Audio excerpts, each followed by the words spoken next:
Harvey, it's me, your mother. Sorry, who is this? Your mother, Catherine Marshall. Oh my God, I can't believe I'm finally talking to you. I've been searching everywhere for you, asking people, checking forums, even bribing a guy at City Hall. I think you've got the wrong person. My mom's name isn't Catherine. Oh, sweetheart, of course you'd say that. They told you lies. They had to. You were so little when I left, you probably don't even remember my voice. But it's me. It's really me. Wait, you left? What are you talking about? I didn't want to go, but your father, he made that impossible. We had terrible fights. He worked for a small construction firm in town. I always thought he could do better, but he just had no drive, no passion. So I did what I had to do. I gave him an ultimatum. Either get a better job or I'm leaving. And he chose his stupid little job over me. I tried to take you with me, but they wouldn't let me. They erased me from your life, Harvey. Okay, I have no idea what this is. My parents are very much alive and very much married. And my mom, she raised me. I've known her my whole life. Oh, honey, I'm sure she's a nice woman, but she's not your real mother. I am. I gave birth to you in a small hospital outside of town on a rainy Tuesday morning. You had the tiniest feet I'd ever seen. I wasn't born in this town. What?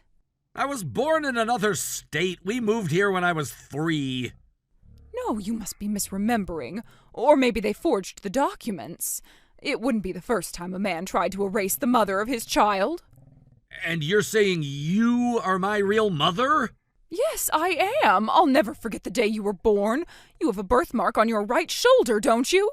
No, I don't actually. Oh, goodness gracious, they must have had it surgically removed. But even without that birthmark, I just know that you're mine. A mother knows her child. Right. Look, I think this conversation has gone on long enough. I don't know who you are, but I'm not the person you're looking for. Wait, please, just hear me out for one more minute. That TV segment last weekend, the one about the rising young entrepreneurs, that was you, right? Harvey Marshall, the 32-year-old founder of a rising logistics company. Yes, that was me. I knew it. The moment I saw your face on that screen, I dropped my cup of tea. You have my eyes, my jawline, even your left ear sticks out just like your uncle's did. You saw me on TV and then decided we must be related? No, it's deeper than that. When a mother sees her child, she feels it. I felt it in my bones. I've never been more certain of anything in my life. Okay, let's say I was your son for argument's sake. Why are you contacting me now? Because it's time. You're successful, stable, and clearly doing well. I thought we'd been apart for far too long, and maybe now we can finally be together. We can rebuild what we lost and live together as mother and son. You want to live with me? Well, just temporarily, or permanently. I don't take up that much space.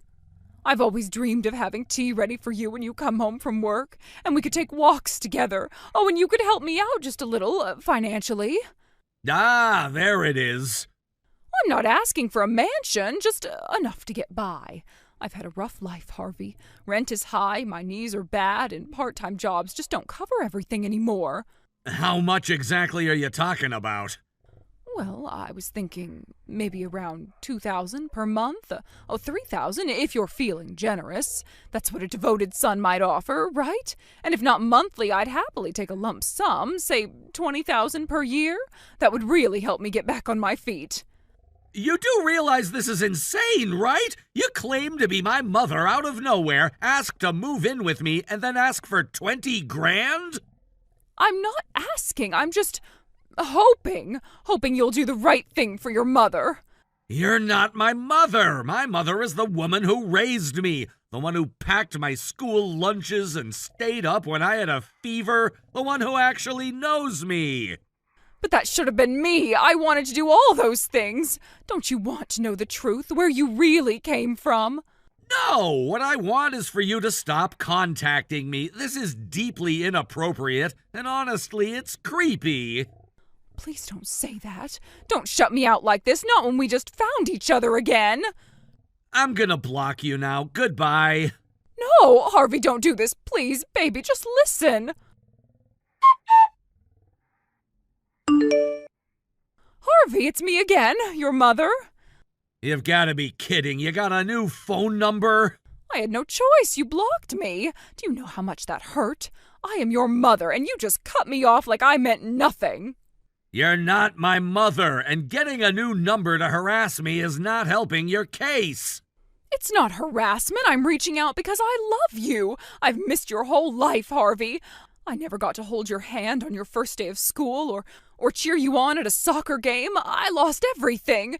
You didn't lose anything because you never had it. I'm not your son. You're not my mother. You're saying that because they've brainwashed you. Your father and that woman pretending to be your mother, they lied to you for decades. I checked with my dad, my actual mom, and my grandparents. No one knows a Catherine.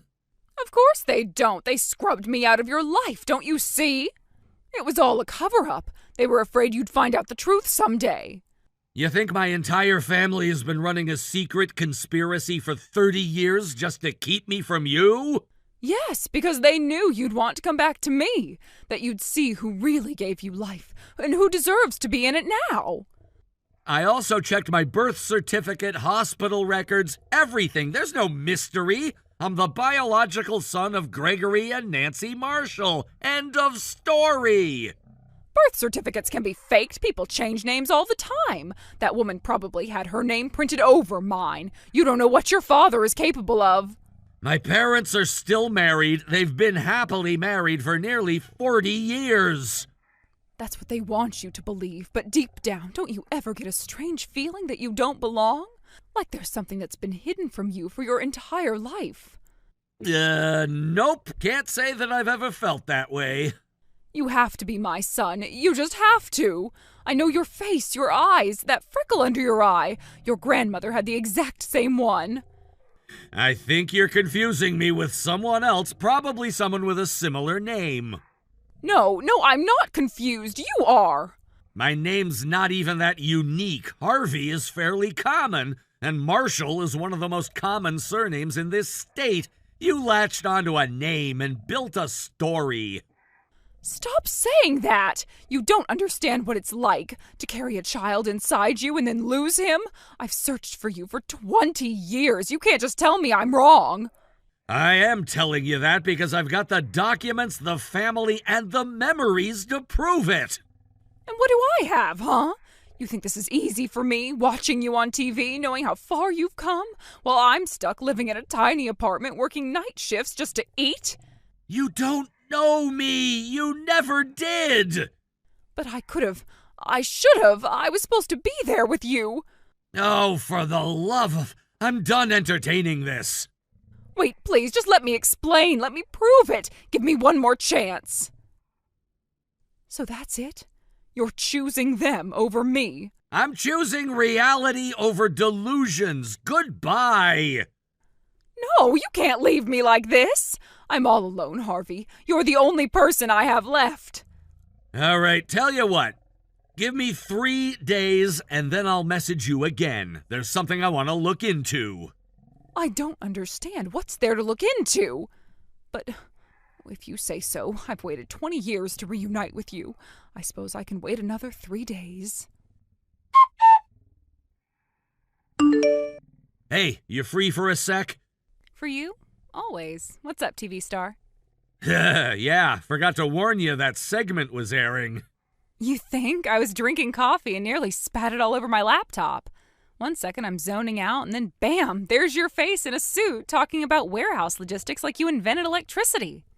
Sorry, I totally spaced on telling anyone. Honestly, I'm proud of you. That was some big league stuff. Thanks, but that broadcast brought something really weird into my life. Uh-oh, what happened? Some woman has been texting me lately. She's saying she's my real mother. Wait, what? Yeah, says her name's Catherine. According to the story she told me, she gave birth to me, then was forcefully separated from me 20 years ago. Then she saw me on TV, recognized me, and went into overdrive finding my phone number. That's unhinged. Are you okay? I'm fine, just really confused. I've already told her she's wrong like 10 different ways. I even told her I have the documents to prove she's wrong, but she won't drop it. So what do you think's going on? I've been thinking maybe she's mistaking me for someone else, like someone with the same name. Huh, you mean like another Harvey? Yeah, and you remember your classmate back in middle school? There was a Harry Marshall, right, who wasn't related to us? Oh, wow. Yeah, I remember him. He was a really tall guy. I think his dad was a roofer or something because he always smelled like tar. Exactly, a blue-collar guy raised by a single dad. Wait, are you saying... Maybe this Catherine woman is his mom? Maybe she saw me on TV, saw the name Harvey, and assumed I was him. That actually makes a weird kind of sense. Didn't they live a few blocks over from us? Same neighborhood, yeah, and if she hasn't seen her kid in decades... Then it'd be easy to get names and faces scrambled, especially if she's desperate. Exactly. Want me to reach out to him? I think I still have a line on someone who knows where he ended up. That'd be amazing, and if needed, you can give him my number. Consider it done. Hang in there, okay? Trying to. Thanks, sis. Hello again, Catherine. It's been 3 days, and I'm contacting you just like I promised. Oh, Harvey, thank God! I was starting to think you'd changed your mind. When can I come over? I've already packed most of my things. Just waiting on your go-ahead. Come over? What are you talking about? Well, I assumed you'd want to live together, of course. I went ahead and canceled my lease. The timing worked out perfectly. My rent renewal was due this week anyway. It felt like a sign. You canceled the lease on your apartment? That's right. I knew you wouldn't want your own mother living in some tiny, rundown old shack, struggling all alone. You said you'd contact me in 3 days, so I made preparations to move in with you as soon as you were ready. Catherine, I never said we'd live together. I said I'd contact you. That's it. There's no way that the boy I gave birth to would be so cold to his own mother. They raised you to be like this, didn't they? That awful, vile woman, whoever she is, she taught you how to push people away. Your heart's been poisoned. No one poisoned me. I'm just a man who doesn't appreciate being stalked, lied to, and emotionally manipulated. I'm not lying. You're my son. I'm your mother. I'm as sure about that as I am about anything. Then I hope you're sitting down because I've looked into everything and I have the truth. I don't need proof to know that you're my son. I have my maternal instincts to tell me that. I'm gonna walk you through this. Please read everything before you respond. Fine. First, I looked into people in our town with my same first name, and I found someone. A man named Harry Marshall. But your name's Harvey, not Harry. I know, my name is Harvey Marshall, his is Harry Marshall. The overlap is close enough to cause confusion, especially if you haven't seen him in decades. Harry is 1 year older than me. He grew up in the same neighborhood. His father worked construction, just like you said. That's nothing but a coincidence. It's no coincidence, it's the truth. I hate to say it, but you've been chasing the wrong man. No. I wouldn't make a mistake like that. A mother doesn't forget her son's name. You've convinced yourself of something because you needed it to be true, but it's not. Stop it. Just stop. This is exactly what your father would have wanted. You're playing right into his hands. He's just trying to confuse you, to confuse me. Don't let him keep us apart, Harvey. If you truly believe I'm wrong, then take a DNA test. I'm willing, are you? What, so you can pay some lab to fake the results? You have money now. You could make anything say whatever you want. Catherine, listen to yourself. You're unraveling. I'm not trying to attack you. I'm trying to give you the truth so you can stop wasting your time and mine.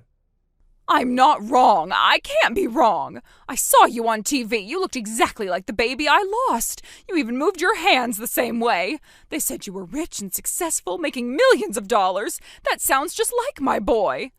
Speaking of which, that's another thing that you got the wrong idea about. You misunderstood the TV segment. They said my company brings in over $1 million a year. That's gross revenue, not my salary. Well, that's just technical talk. You're the owner, right? It's still your money. It's not. My team gets paid before I do. I reinvest most of it. After taxes, insurance, 3 kids, a mortgage, and just life, I'm not sitting on piles of cash. So what? You can't help your own mother with a few thousand? You're not my mother. I don't owe you anything, especially not money. But I canceled my lease for you. I thought we could finally be together. And I'm over $50,000 in debt. Who's going to pay that for me now? Well, I'd like to say you could ask your real son for help, but... But what? If you say he's my real son, then surely he'll be able and willing to help out his mother. I don't know how to tell you this, so I'm just gonna give it to you straight. Your real son is dead. What? He took a job working at the same company as his father, your ex-husband. They were working on a house together when the scaffolding collapsed, and they were both killed on impact. No, this can't be happening. As hard as it is to believe, it is happening. You were supposed to be my redemption, my second chance, and now you're telling me I've got nothing? Yeah, that's basically what I'm saying. Well, since I've already come out this way, do you think I could stay with you for a while? Just 1 month is fine. I don't know how much clearer I can make this for you. I'm not your son. I have a family of my own, and I don't have any room for you in my life. If you really wanted to reconnect with your son, you should have decided to much sooner. How about some cash? Maybe 5,000? Or 4,000? Anything would help. My sister found Harry for me while I had Catherine waiting. He's still alive, still in construction, and happily married. He'd taken his wife's surname and erased every legal trace of Catherine from his registry. She abused him, apparently. Harry wants nothing to do with her. He felt bad asking me to lie for him, but I can totally understand.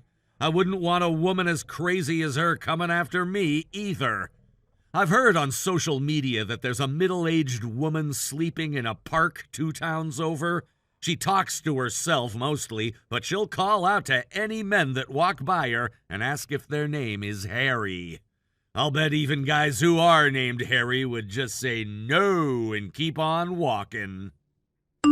Rebecca, are you serious right now? Another night out without a single text? Oh, come on. Don't act like I owe you a minute-by-minute itinerary. I'm not your employee.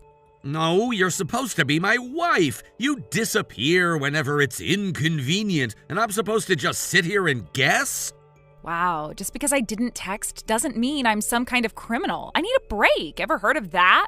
A break from what exactly? You barely do anything around the house as it is. Excuse me? I do plenty. Just because I don't parade around with a vacuum doesn't mean I'm lazy. Don't even try it. I do the laundry, I do the cleaning. You cook maybe once a week when the stars align. Oh, how noble. A husband who does chores. Want a medal, a parade, maybe a fan club. You think this is funny? You vanish, refuse to reply, and act like it's all beneath you. Because it is. I'm not some robot built to scrub floors and smile for your convenience. I have a life. That life doesn't include respect for your husband? For your home?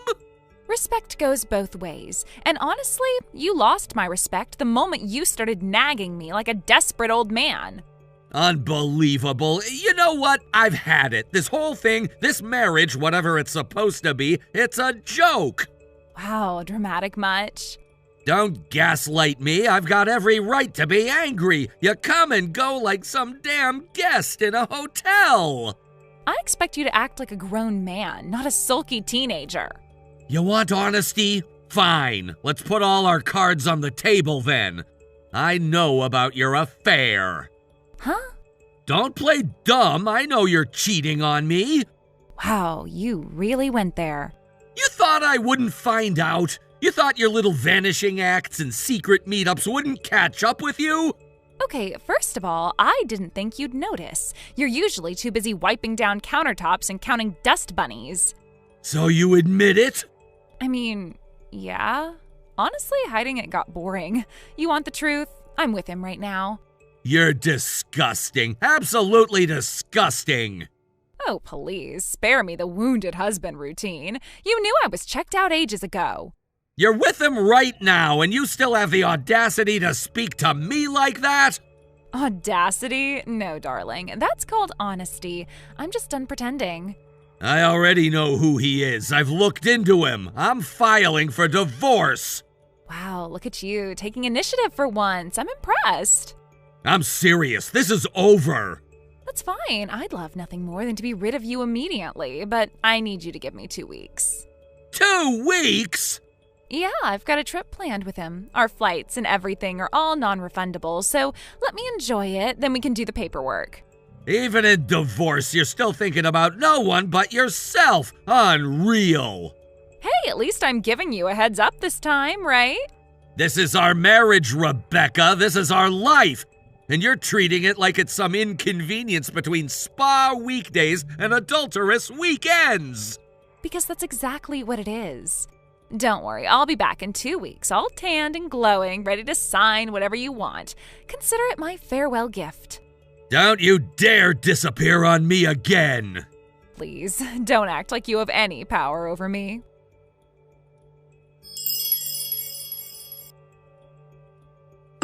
Jason, I'm sorry to bother you at work, but something terrible happened. Please, can I call? I'm on the train right now, Shawnee. I can't talk, but tell me what's going on. I'm reading. It's Mom and Dad. They were in a really bad accident. A truck ran the light and hit them at full speed. What? Oh my God, that's terrible. How are they? Are they hurt? Pretty badly, yeah. They're both unconscious right now. They were taken by ambulance to the general hospital. They rushed them straight into emergency surgery. I'm here now, and I've just been waiting for updates, and I don't know what to do. Oh God, how's their condition? Are they stable? Did the doctors say anything? They said Dad has internal bleeding. His heart stopped once on the way in. Mom has a head injury and multiple broken bones. It's serious, Jason. It's really serious. I'm getting off at the next station. I'll come right away. Thank you. I didn't know who else to call. I've been trying to reach Rebecca too, but she's not responding. She won't pick up and her phone is off or something.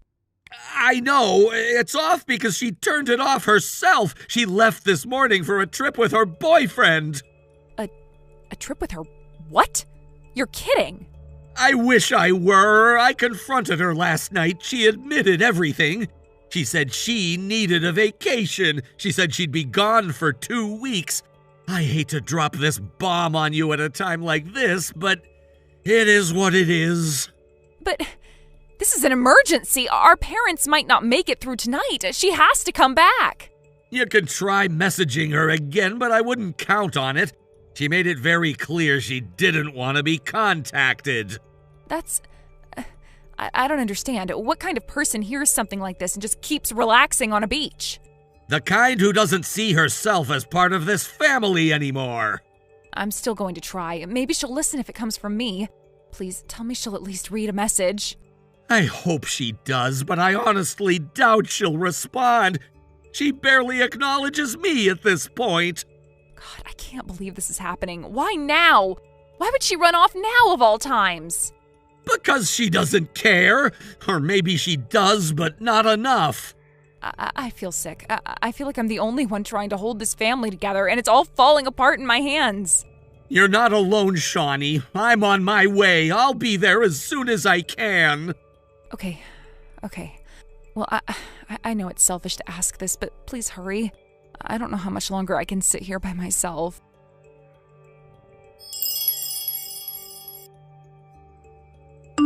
Rebecca, answer your damn phone. Shawnee's been trying to reach you all day. It's your parents. This is serious. I can tell that you're reading these, Rebecca, so I won't let you pretend like you didn't notice this. Your mom and dad were in a car accident. A truck ran a red light and crashed into them.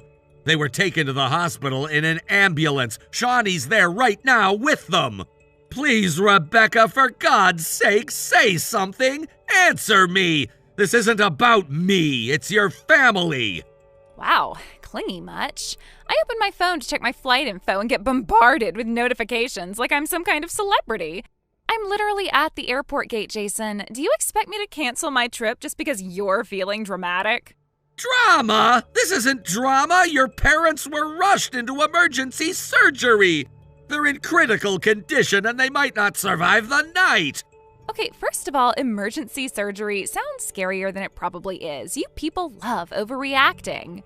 I skimmed your messages. They looked long and stressful, so I stopped reading after the first couple. You skimmed a set of messages about your parents almost dying? I was already late getting to the terminal, and I don't do well with panic vibes. They're not my thing, especially when I'm about to go on vacation. Every time I think you couldn't possibly disgust me anymore, you prove me wrong. I don't even have words for you. Great, then maybe stop texting? You're really just going to fly off on a vacation while your own family is in critical condition? Yep, I planned this trip weeks ago. I'm not throwing it away because my mom didn't look both ways before crossing the road. Rebecca, that's your mother you're talking about. Don't act like you care more than I do. I just express myself differently. You express it through being obnoxious to me about nothing, and I express it through cocktails and ocean views. Go to hell, Rebecca. Seriously. Not before I get back from my vacation in paradise. Anyway, this conversation is draining my battery and my patience. Turning the phone off again. See you in 2 weeks. Or not.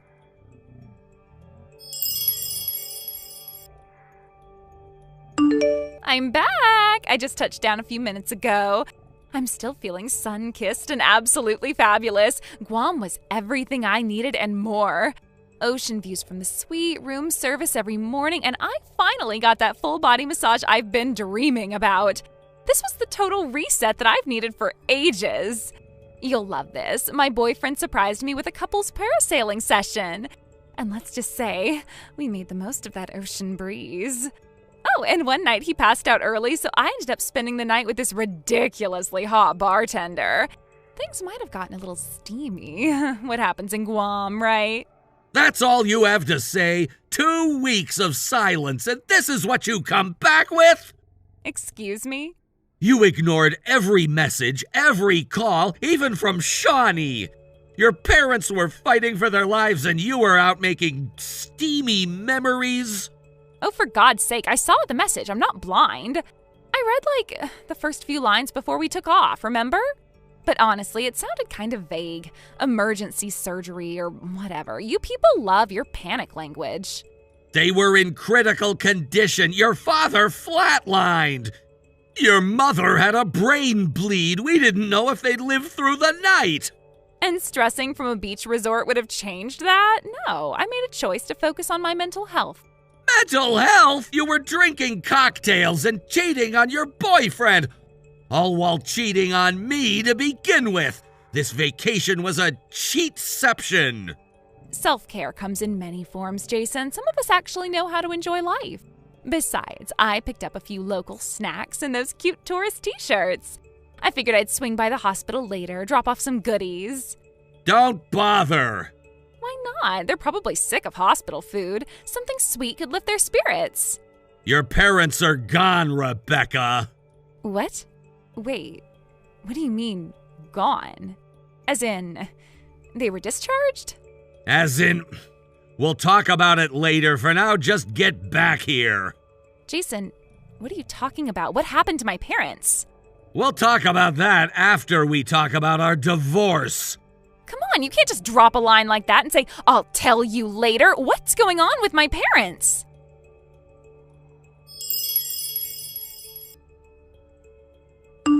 Jason, I just got to the house and it's completely gutted.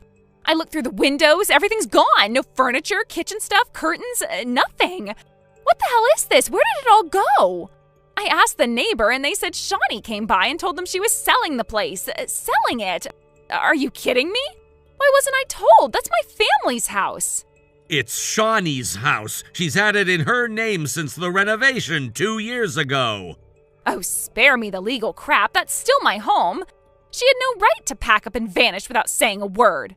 She moved out. No one was living there anymore. I was going to move back in, eventually. You mean after your lover kicked you out? You're really enjoying this, huh? Just watching everything fall apart and pretending you're above it all? I'm not pretending anything. I'm stating facts. Don't act like you're some saint, and Shawnee doesn't get to erase me from the family just because she's suddenly allergic to loyalty. She doesn't owe you anything, Rebecca, and neither do I. Tell me where she went right now. I don't know. She never told me, and I never asked. Keep in mind, this is the woman who very shortly is going to be nothing to me but my ex-wife's sister. She doesn't have any obligation to inform me of all her life decisions. Wow, you're both pathetic. Coming from the woman who cheated on the man she was cheating on her husband with, pathetic doesn't mean much. Now get over here so we can get divorced. No, screw you. I'm going to my boyfriend's place. I'll write the divorce papers myself and send them over. You can file them without ever seeing me again. All right, that works too. I'm calling Shawnee. Let's see how long she lasts trying to shut me out.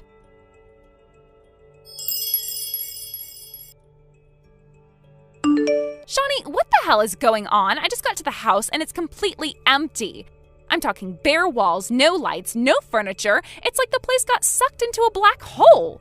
Are you seriously not going to tell me what's happening? Where's all Mom and Dad's stuff? Why didn't anyone call me? Hello, Rebecca.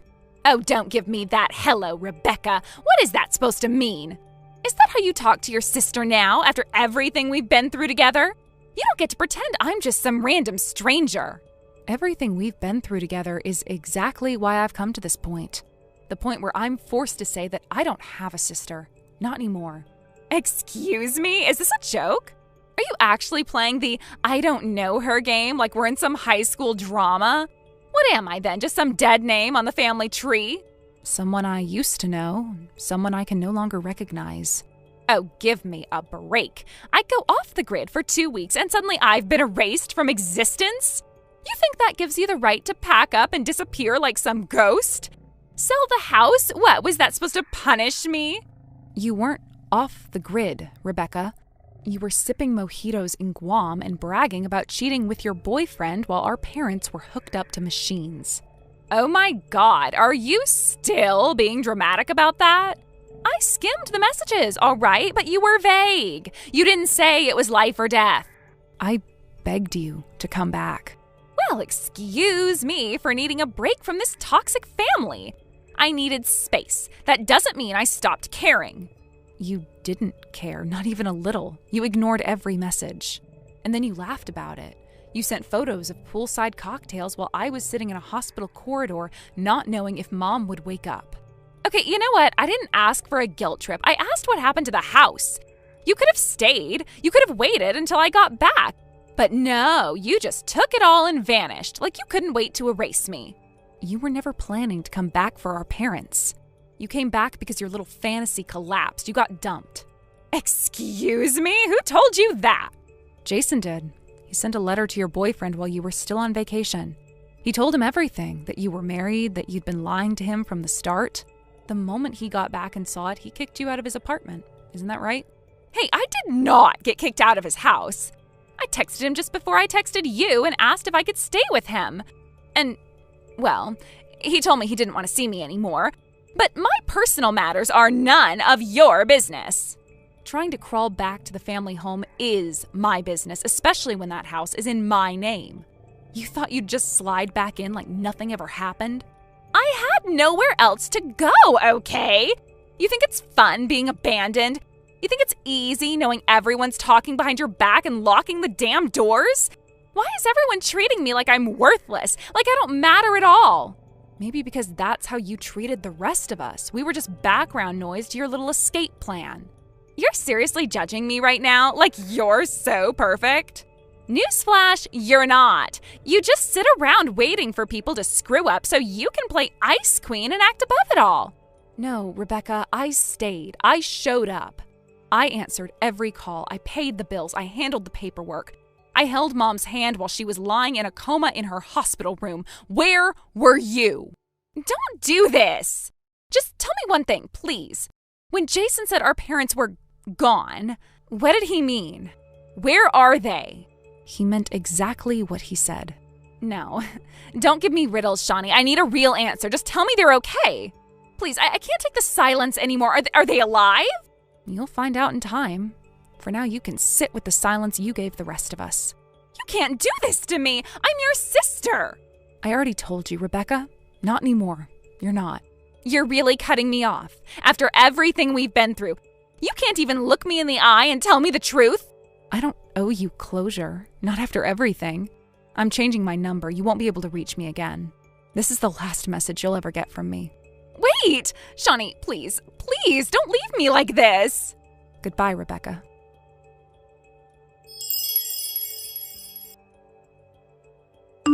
Jason, I just got back to the apartment. All your stuff is gone. Your closet's empty, your shoes, your books, everything.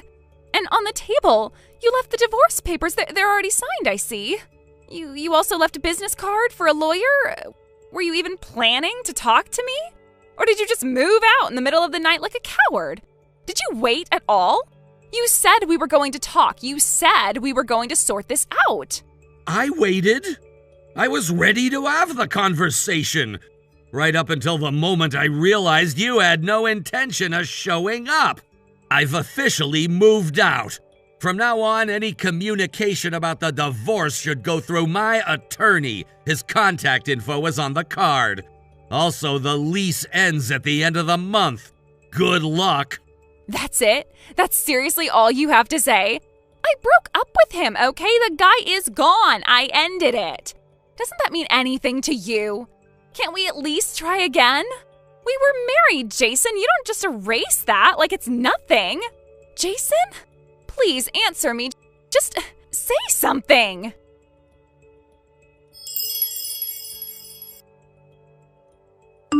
Shawnee asked me not to correct Rebecca's misunderstanding right away. Let her sit with the weight of gone for a while, she said. That was her version of justice. In reality, her parents survived, but it was an incredibly close call. They've since been moved to a university hospital where they're steadily recovering. As for Rebecca, she's learning that betrayal has a price. She got absolutely nothing from me in the divorce. The judge wasn't very sympathetic with her. But that's not the best part. Her ex-lover, the one she vacationed with while her parents were in surgery, found out the truth when he got home and read my letter. He realized who Rebecca really was, a filthy, rotten cheater who promised him a future but gave him nothing but lies. He paid for the whole tropical getaway, flights, hotel, champagne suites, thinking that he would propose to her after they got back. She told him that she was single and wanted to marry him. So now he's suing her for fraud and unjust enrichment, claiming he never would have spent a cent if he'd known she was another man's wife. And while Rebecca deals with that lawsuit, she's got no home, no support, and no sympathy. And for someone who used to treat people like stepping stones, well, now she's learning what it feels like to be the one walked over. Hey, lazy guy. Still holed up in your room enjoying the life of a carefree NEET? Honestly, what a joke. Making mom and grandma work while you just sit around unemployed and have them support you. Isn't the father's role to be the head of the family? I'm in high school and even I work part-time. Get a job, lazy old man. Aren't you supposed to be in class right now? Oh, finally a reply. Did I hit a nerve and make you sulk? I've told you 100 times I work from home now. I switched careers to a job where I can work from home. Sure. Grandma says she doesn't recognize any such thing, remember? I know. That's why I had to leave her company. You mean you got fired for going against Grandma, right? Typical NEET. You shouldn't go against people who matter, and that's why it turned out like this. No, I'm a remote worker. Do you even know what that means? think I've seen something like that online. Oh, yeah, it's the excuse lazy people use to call themselves self-employed. Oh, that's not it. There are jobs you can do from home, like game programmers, web writers, video editors, web designers, a lot of jobs. Novelists and comic artists can also be considered remote workers in a way. So what? It doesn't change the fact that you're still a NEET. I'm a script writer. What? I started doing script writing as a side job even when I worked for Grandma's company, but over time it became harder to balance both. When differences in opinion with Grandma came up, I decided to go full-time as a script writer. What? I'm making as much as I did when I worked full-time, so there's no problem. Oh, please, stop lying. You still don't believe me? No! Grandma and Mom both said there's no way anyone can make money doing such a side hustle job. They're both successful people. Grandma's the current CEO, and Mom will be the next CEO. Why would I believe anything you say when they say it's impossible? All right, it's clear we're not getting anywhere with this conversation. I'm on a deadline, so I'm ending this here. Oh, I see. Because you went against Grandma and got fired, no one else will hire you, huh? Got it. Still a garbage man, huh? Hey, you useless man. I heard from Mom. You're getting divorced, huh? She told you, huh? Yeah, I mean, I kind of knew it was coming. After all, you didn't even bother looking for a job for 2 whole years after quitting Grandma's company. No wonder Mom got fed up. You should have figured out your position a lot sooner. Let me make something clear. I'm the one who initiated this divorce. What? I'd been thinking about it for a while, but I hesitated because I knew how it would affect you. Even though I know I'm disliked now, I still shared a home with you for all these years. Oh, please, spare me the sob story. I don't care about your emotional crap. I didn't ask to be raised by a loser like you. A loser? Come on, Dad. You were working for Grandma's company in the first place, right? Then you got lucky and Mom, the next heir to the company, picked you up. You two got married, right? Yeah, that's true. So basically, you've been living off Grandma and Mom all this time. You were getting a paycheck from them, right? That's basically the same as them supporting you. And now that you're a NEET, it's just embarrassing. You're a parasite, a real drain on everyone. So that's how you see it, huh? No, I'm not interpreting anything. I'm just stating facts. Fine, whatever. It's clear you want Mom to have full custody, and honestly, I'm okay with that. I'm not expecting any understanding from you anymore. You're still talking about the same old stuff. You really don't get it, do you? You're just throwing a tantrum because Mom's finally done with you. Good luck with that. What a loser. Good luck with what? I mean, if Mom gets custody, that means you'll have to pay child support. You're in NEET, and now you're getting divorced. How does that feel? You'll be coughing up $2,000 a month for child support. How does it feel to go from freeloading to paying for your own kids' expenses? That's something you should be saying to the real father, not me. What? What do you mean by that? It's simple. I've already moved out. This is the part where you go ask Mom about the details. Wait, what? What the hell do you mean you've already moved out? Just like I said, I'm done here. Now go ask your mom. Goodbye.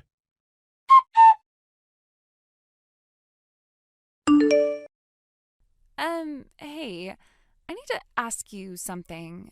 Dad? It's been a while since I've heard you call me that. Hey, just tell me, is what you said the other day true? The other day? About my real father and that thing you mentioned? Oh, didn't Mom tell you? I tried asking her, but it's like she's on edge or something. Grandma's been acting weird too, so I just couldn't bring myself to talk to them about it. Yeah, I get it. Mom's been dealing with a lot, especially with the company right now. She's doing everything she can just to keep things from falling apart. She even begged me to hold off on the alimony for a while, so I've agreed to that, temporarily. Alimony? Yeah, Mom has to pay me alimony. Wait, what? Why? How could she? You don't know any of this? I told you I can't get anyone to tell me. I just need to know. Please, I can't sleep at night thinking about it. If I tell you, you have to be ready for the consequences. Are you prepared? I don't care anymore. I need to know. All right, here's the truth.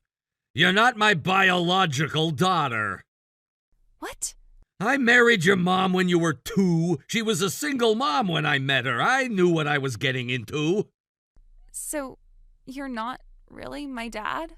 We talked about adopting you at first, but in the end, your mom and grandma decided against it. So now, after the divorce, we're nothing to each other. No family ties anymore. I didn't know. And the reason we're getting divorced? It's because your mom cheated on me. She never truly cut ties with your real father. What? Here's where it all ties into Grandma's company. Your mom's lover is the CEO of a company we've been working with. The CEO? What does that have to do with anything? The CEO is a son-in-law of another family. And once your mom's affair came to light, the whole situation blew up. Your real father being exposed as your mom's lover led to a massive scandal. He was forced out of his position, and the company was furious. They cut ties with Grandma's business, and now everything's crashing down. Wait, so Mom's affair has caused a collapse in Grandma's company? Exactly. This scandal has caused irreparable damage to the company's reputation. Grandma's business is about to go bankrupt, and all that financial security we had is gone. You're gonna feel the impact too, so get ready. But I didn't do anything. What does this have to do with me? It's not about blame, it's just reality. The company's about to fold, and you're gonna lose everything you've known. Your life's about to change. What about Mom? She's in the same boat. The debts, the alimony, everything. You'll have to adjust to a completely different life now. This can't be happening. What am I supposed to do now? Honestly, I don't know. But don't come asking me for help. I can't fix this. But you were my father for so long. I don't know what to do without you in my life. I know it's hard, but things have changed. I'm not the same person anymore. And neither are you. How can you be so cold about this? You're just going to leave me to deal with this mess alone? I'm already out of this. I'm done with this family. There's nothing left for me here. You can't just walk away. You were supposed to be my family. I'm sorry, but you have to understand, this is how it is. I'm leaving. I have a meeting with my TV project. I'm starting something new. A TV project? What are you talking about? I'm a screenwriter now. I've got my biggest opportunity yet, so I can't stay here and keep talking about this. What about me? What about us? You can't just leave me like this. I've already transferred money for your school expenses. Take care of it yourself. Don't let Mom or Grandma take it from you. That's all I can do for you. Goodbye. Please, don't leave me like this. Goodbye.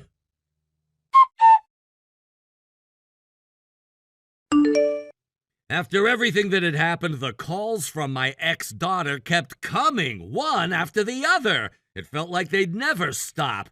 At first I thought I might pick up, maybe hear her out, but then I realized that it wasn't fair to keep her hopes up. It wasn't right to give her the illusion that things could go back to how they were before.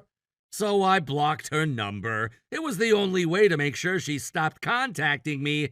And as painful as it was, I knew it was the only thing that could help her move on and accept the situation. Soon after, the news came that my ex-mother-in-law's company had gone bankrupt. It was almost as if everything that had been set in motion was unraveling. I had predicted this would happen, the failure, the collapse, and it wasn't a surprise. What did catch me off guard, however, was the realization that she and my ex-wife had been planning on using my daughter's savings to pay off their mounting debts. They had been scheming to get their hands on the money for a while, and when my daughter was out at school, they went as far as rummaging through her room, searching for the bank book to access her savings. I can't even begin to describe the anger that bubbled up when I found out about this. The fact that they could use a child's savings like that without any second thought was infuriating. But it also became painfully clear to me what kind of people they really were. Greedy, manipulative, and without any sense of responsibility. They had put my daughter in a position where she had to take care of them instead of the other way around. When my daughter realized the extent of what had been happening, she finally understood the situation she was in. It was a harsh lesson to learn, but it was also a turning point for her. She had always been naive, believing that her family had her best interests at heart. But when she found out what they had been doing, how they had been using her, she took action. She took the bank book that had always been with her, clutched it tightly, and fled. She didn't hesitate. She didn't look back. My daughter ran to her grandmother's house, the only place she could think of for safety. It was there that she sought help, hoping to find refuge from the chaos that had been her life for so long. Thankfully, her grandmother took her in. She didn't turn her away, even though things had been strained between them. My daughter was allowed to stay there until she graduated from high school, a lifeline she didn't expect but desperately needed. The relief I felt when I heard from my ex-sister-in-law through my daughter that she was safe and apologetic was a mix of emotions. I was glad that my daughter had made it out, that she was finally able to escape the grasp of the people who tried to control her. But at the same time, I couldn't shake the feeling of sadness and regret. My ex-daughter had been placed in a position where she had no choice but to grow up too quickly. She had to see things she shouldn't have, deal with situations that no child should have to face. And yet, despite everything, she still had the courage to reach out and apologize. It wasn't a full reconciliation, but it was a sign that she was finally starting to understand the world around her. It wasn't long after that I learned more about what had been going on in their lives. My ex-wife and her mother had been planning for this moment for a while, slowly sinking deeper into debt while pretending everything was fine. They had convinced themselves that they could keep up appearances for just a little longer, but when the company went under, it all came crashing down. The facade was shattered, and the consequences were inescapable. I also found out that my ex-wife had tried to manipulate my daughter into helping pay off their debts. It was the ultimate betrayal, trying to use her own child's savings to cover their mistakes. My daughter, though young and still struggling with the reality of it all, saw through their lies. She realized what had been happening behind her back, and it made her realize just how much she had been taken for granted. After everything she had gone through, after the emotional abuse and manipulation, my daughter finally took control of her life. She took the bank book and she left. That was a powerful moment, one that I hoped she would never forget. It was a sign of her strength, of her resilience. For the first time in her life, she was standing up for herself. The fallout from the bankruptcy wasn't just financial. The emotional damage was just as significant. My ex-wife and her mother were left to pick up the pieces, but they had no one to turn to. They had alienated everyone in their lives with their greed and manipulation. When they tried to make amends, it was too late. No one trusted them anymore. As for my daughter, she had a long road ahead of her, but I felt a sense of relief knowing that she was no longer under their control. She had a chance to rebuild her life, to start over. She had her grandmother's support, and while things weren't perfect, it was a start. I hoped she would find peace, that she would heal from the wounds they had inflicted on her. I couldn't help but feel a sense of guilt, though. I had been absent from her life for so long. I had let myself become wrapped up in my own struggles and battles, and in doing so, I had failed to protect her when she needed it the most. But I couldn't change the past. All I could do now was support her, even from a distance, and be there when she needed me. I couldn't undo the damage, but I could offer her the chance to rebuild, to move forward with her life. It was a strange feeling. Relief mixed with guilt, sadness intertwined with hope. My daughter's apology had been a step in the right direction, but it didn't erase the pain she had been through. It didn't make up for the years of manipulation and betrayal, but it was a beginning. It was a sign that, despite everything, she was still capable of love, still capable of growth. And for me, that was enough. For now. As for my ex-wife and her mother, I didn't know what the future held for them. They had made their choices, and now they had to live with the consequences. But for my daughter, I hoped that the future was brighter. She deserved a life free from their control, a life where she could thrive and be herself, and I would do everything I could to help her get there. It was a painful and difficult journey, but in a way it had brought me clarity. I couldn't change what had happened, but I could choose what happened next. I could choose to move forward, to give my daughter the life she deserved. I didn't know what the future held, but I was determined to make sure she never felt like she was alone again. I would be there for her, even if it meant taking a back seat, even if it meant letting her lead her own way. That, at least, was the least I could do for her. Thank you for watching and listening. We hope you enjoyed the video. Don't forget to like this video and subscribe. Also, feel free to leave a comment about what you thought of the story. We look forward to seeing you at the next story. Shelley, my, how long has it been? 3 years, isn't it? 3 years since you stopped coming around, stopped calling, stopped acknowledging the people who welcomed you into this family.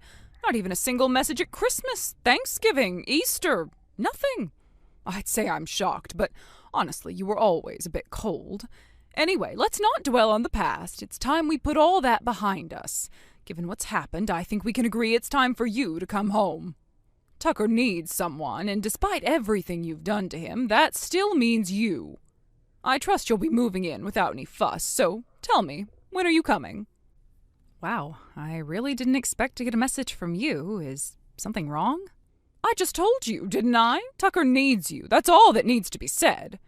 You can't seriously think you're exempt from that just because you've been sulking in silence for a few years. I'm not sure that's really appropriate anymore. Things have changed a lot.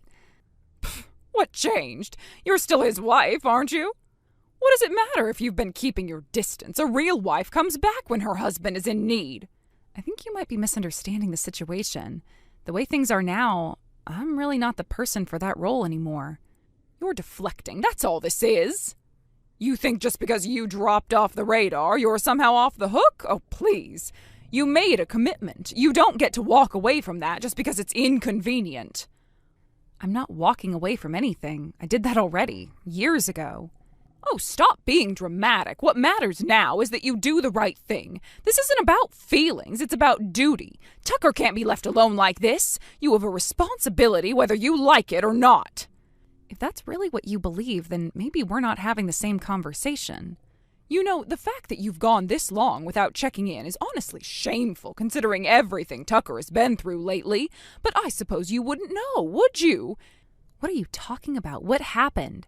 He was in a car accident, a serious one. He's in a wheelchair now. He can't walk. He probably never will again.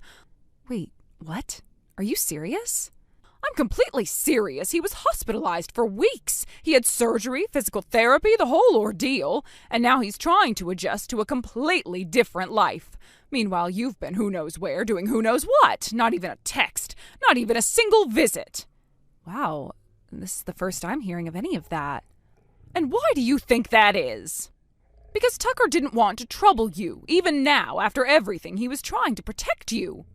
That's the kind of man he is, kind, loyal, and too considerate for his own good. Listen, Rachel, I'm sorry to hear this, really. But you're treating me like I deliberately ignored him. That's just not what happened. It's exactly what happened. You walked away and left him on his own, and now that you're being called to step up, you're full of excuses. You're acting like you have no connection to him at all. Because things haven't been the way you're describing for quite some time. I'm not trying to argue, but I think you're missing some important context. What context could possibly matter more than the fact that he's injured and needs someone? I really am sorry to hear about the accident. No one deserves to go through something like that. But I think there's something you need to understand, because the way you've been speaking to me is like you believe we're still in each other's lives. What's that supposed to mean? Tucker and I haven't been in contact for a very long time. We've been living completely separate lives for years now. Separate lives? Are you saying this whole time? Yes, 3 years ago I discovered that Tucker was cheating on me. This isn't something that happened recently. And once I found out, that was the end of it for me.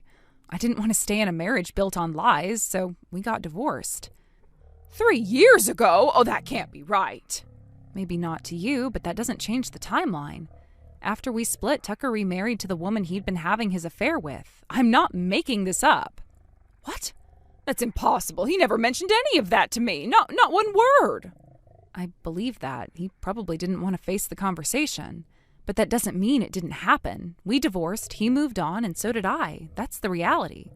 So what, you expect me to believe you've just had nothing to do with him all this time? Yes, that's exactly what I'm saying. We haven't seen each other, haven't spoken, no phone calls, no messages, nothing. I didn't even know he'd been in an accident until your message. Well, that's unbelievable. I understand why it might feel that way. But I'm telling you the truth, and honestly, I think if you asked him directly, he'd say the same. I just think it's important you hear it plainly. Well, I'm sorry to say you wasted your time, because I don't believe a word of that. You're just trying to come up with a convenient little story so you don't have to take responsibility. This is so pathetic. There's nothing convenient about any of this. It's just the truth. Oh, please, isn't it funny how your so-called divorce just happens to line up with when you suddenly cut off all contact with us? 3 years ago, the timing's just too perfect, don't you think? It wasn't a coincidence. That was when everything ended. That's why I stopped coming around. No, you disappeared because you didn't want to deal with any of it. You got bored of playing house, and now you're lying through your teeth so you don't have to lift a finger. You think I don't see through that? If you really think I'm lying, then check with City Hall. They can pull the divorce record in 5 minutes. What, you want me to go waste my time on some ridiculous paperwork hunt just because a liar told me to? I'm not playing your little game. It's not a game, it's public record. I'm not asking you to take my word for it. You can say whatever you want, but you're still going to come here and do what needs to be done. Tucker can't work right now. Someone has to support this household, and that someone is going to be you. I don't think you understand the position you're in. You can't just assign me to take care of someone I haven't seen in years. Oh, I absolutely can. You're young, you're healthy, you had a job, which you'll be keeping, by the way. Tucker can't earn any more, so you'll be supporting him. That's your role now. Excuse me? And the house needs to be remodeled. Barrier-free, ramps, widened doorways, everything. It'll cost a fortune, but I assume you'll be covering it. After all, he's your husband. No, he's not, and I can't believe you actually think this is normal. Don't try to dodge this again. You're the one who made vows. You're the one who walked out. And now, when it really matters, you're the one who's going to make things right. This entire conversation has been completely detached from reality. If you want answers, if you want to understand what actually happened, then you should ask Tucker himself. He's been through enough already. I'm not going to drag him into more drama. You're already doing that by demanding things from someone who doesn't owe you anything. I've told you what happened. I've been honest. And I'm not going to keep defending myself against a version of the past that only exists in your head. You quit your job? Are you completely out of your mind, Shelley? Excuse me? How do you even know that? Oh, don't act surprised. I called your office to get your availability for Tucker's physical therapy. And what do I hear? You just up and left. Without warning? Without even telling anyone? That wasn't your place to ask about, and frankly, it's not your place to comment either. Oh, please, don't start playing the victim now. What on earth are you thinking? You're the one who should be supporting Tucker. He's in a wheelchair, for God's sake. He can't work. And I'm not responsible for that. I've told you before, and I'll say it again. Tucker and I are divorced. I don't owe him anything. You stood at an altar and made vows, for better or worse. Ring a bell? And now that he's facing worse, you've run off like a coward. No, I walked away after your son had an affair and moved on with another woman. You call that cowardice? I call it survival. Oh, give me a break. A little affair, and suddenly you think that justifies throwing away your marriage? People work through these things every day, but no, not you. You just disappeared the second it got difficult. It wasn't a little affair. He was seeing her for months behind my back, lying to me every step of the way. And when I found out, he didn't even apologize. He just packed up and left. That's ancient history, and you know it. You're using that as an excuse to abandon him now that he actually needs you. I don't need any excuse. I am telling you once again that I am not his wife anymore. I am not a caretaker, I'm not an employee, and I am not obligated to sacrifice my life for a man who betrayed me. So what, you quit your job just to sit around and sulk? That's pathetic. You think that's going to help anything? I didn't quit my job to sit around. I left because my new husband was transferred for work. I can't keep my job over here when we'll be living hours away. Oh, now you're saying you've remarried. Oh, how convenient. Don't make me laugh. It's not convenient. It's true. Our parents introduced us after my divorce was finalized. We've been married for over a year now. Lies, every word. You're just running away again because now that Tucker's disabled, you can't bear to look at him. That's not only insulting, it's absurd. I didn't run away from his disability. I walked away from his betrayal. And unlike him, I didn't pretend to be loyal while sneaking around with someone else. Don't you dare try to twist this into some moral high ground. You left him when he was able-bodied, and now you're washing your hands of him completely. That's because I already did. 3 years ago in court with witnesses and with his signature on the divorce papers. You think a piece of paper means you get to erase all of this? You think you get to start over while he's stuck with nothing? He's not stuck with nothing. He has a new wife, the one he chose over me. If he's suffering now, I genuinely hope she's there for him. But I am not part of that picture anymore, and you need to stop pretending I am. You know, now that I think about it, the more appalling this little attitude of yours is. Did you forget that the accident only happened because Tucker was trying to get away from you? He said you saw him with that woman and you lost your mind. Wait, what? Yes, that's what he said, that you caught him in the act and started making a scene. He said he panicked, tried to get away in the car, and that's when it happened. I never saw anything in person, not once. Oh, don't lie to me. He said you showed up out of nowhere, that you screamed at them and chased after his car. No, that never happened. I wasn't even there. When I found out about the affair, it wasn't because I walked in on anything. I hired a private investigator. It was all handled quietly. You hired someone? Yes, I still have the report if you want to see it. It lists the dates, photos, even the hotel name. It's all in there. I didn't yell, I didn't scream, I didn't confront anyone. I just left. Then what was he talking about? Well, that's a good question. He told me that's why the accident happened, that you caught him cheating and he got scared. Maybe that part is true, just not the way he told it. What do you mean? Well, if he wasn't talking about me catching him, then maybe someone else did. What are you saying? He married the woman he was cheating on me with, right? But if the accident happened more recently, long after we were out of each other's lives, maybe it wasn't me who caught him.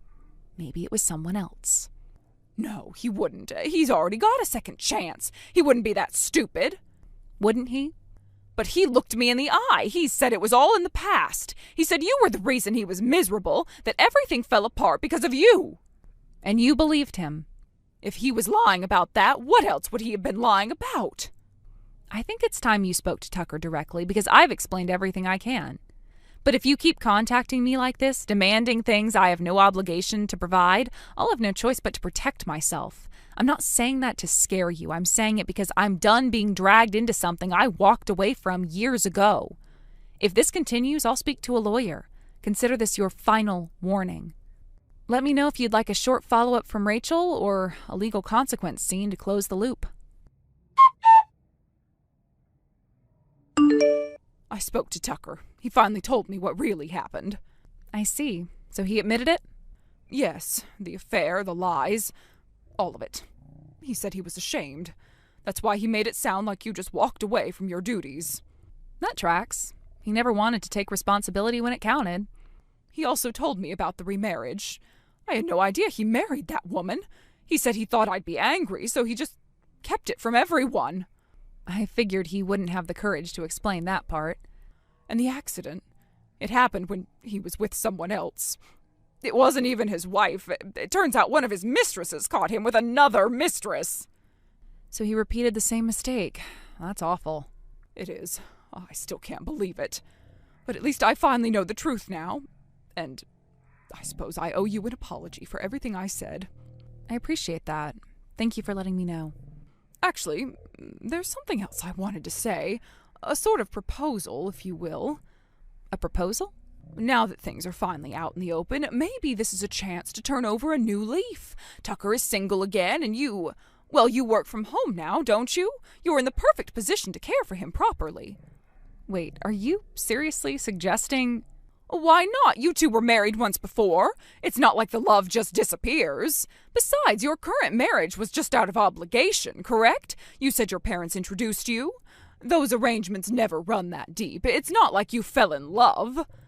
Are you listening to yourself right now? I'm being practical. You have flexibility now. You're always at home, and Tucker needs someone he can trust. The timing just makes sense. You think I should throw away my life, my family, everything I've built, so I can go back and play nursemaid to a man who lied, cheated, and left me to clean up the mess? It doesn't have to be so dramatic. You were happy once, and now that the distractions are out of the way, maybe you could find a way back to that. No, we were not happy, not in any way that mattered. And do you want to know what I actually remember most about that time? What? You. Me? Yes, the way you treated me. The way you hounded me nonstop with cruel comments and snide remarks. You didn't just nag me in person. You called, you emailed, you sent text messages at all hours. Remember when you faxed me that complaint about my cooking? Who even uses faxes anymore? Well, that wasn't abuse. I was just trying to help you become a proper wife. No, Rachel, it was abuse. You chipped away at me every single day, and you never once saw me as a person. You saw me as a tool, someone to manage your son, your house, your image. Well, that's not true. It is, and I never forgot it. You say start over like that part didn't happen, but it did. Well, maybe I was a little too hard on you, but it was never personal. It was personal to me. I lived through it. And I am not walking back into it just because Tucker burned every bridge and ended up alone. That's not my problem anymore. So you're saying there's no chance? None.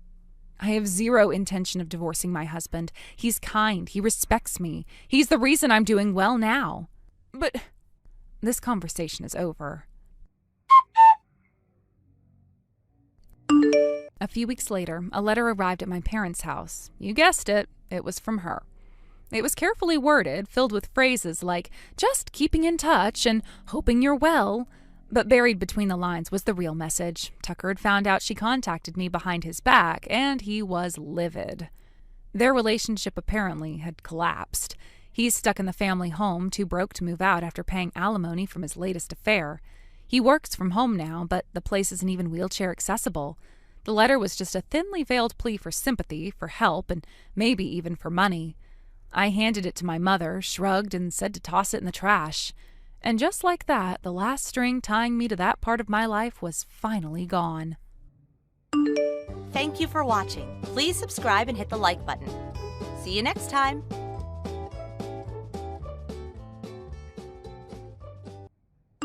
Neil, hi there. I had so much fun at the reunion party. Hey, Neil.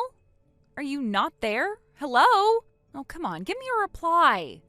What do you want? I'm working right now. I'm at work. Can you not see the time? Oh, that's not as important as replying to my texts. I'm always everyone's priority. You're way down. Why would I prioritize you over my job? You're acting all shy again. Oh, what a cutie you are. I'm not being shy. Okay. You're a cute baby who doesn't want to admit it.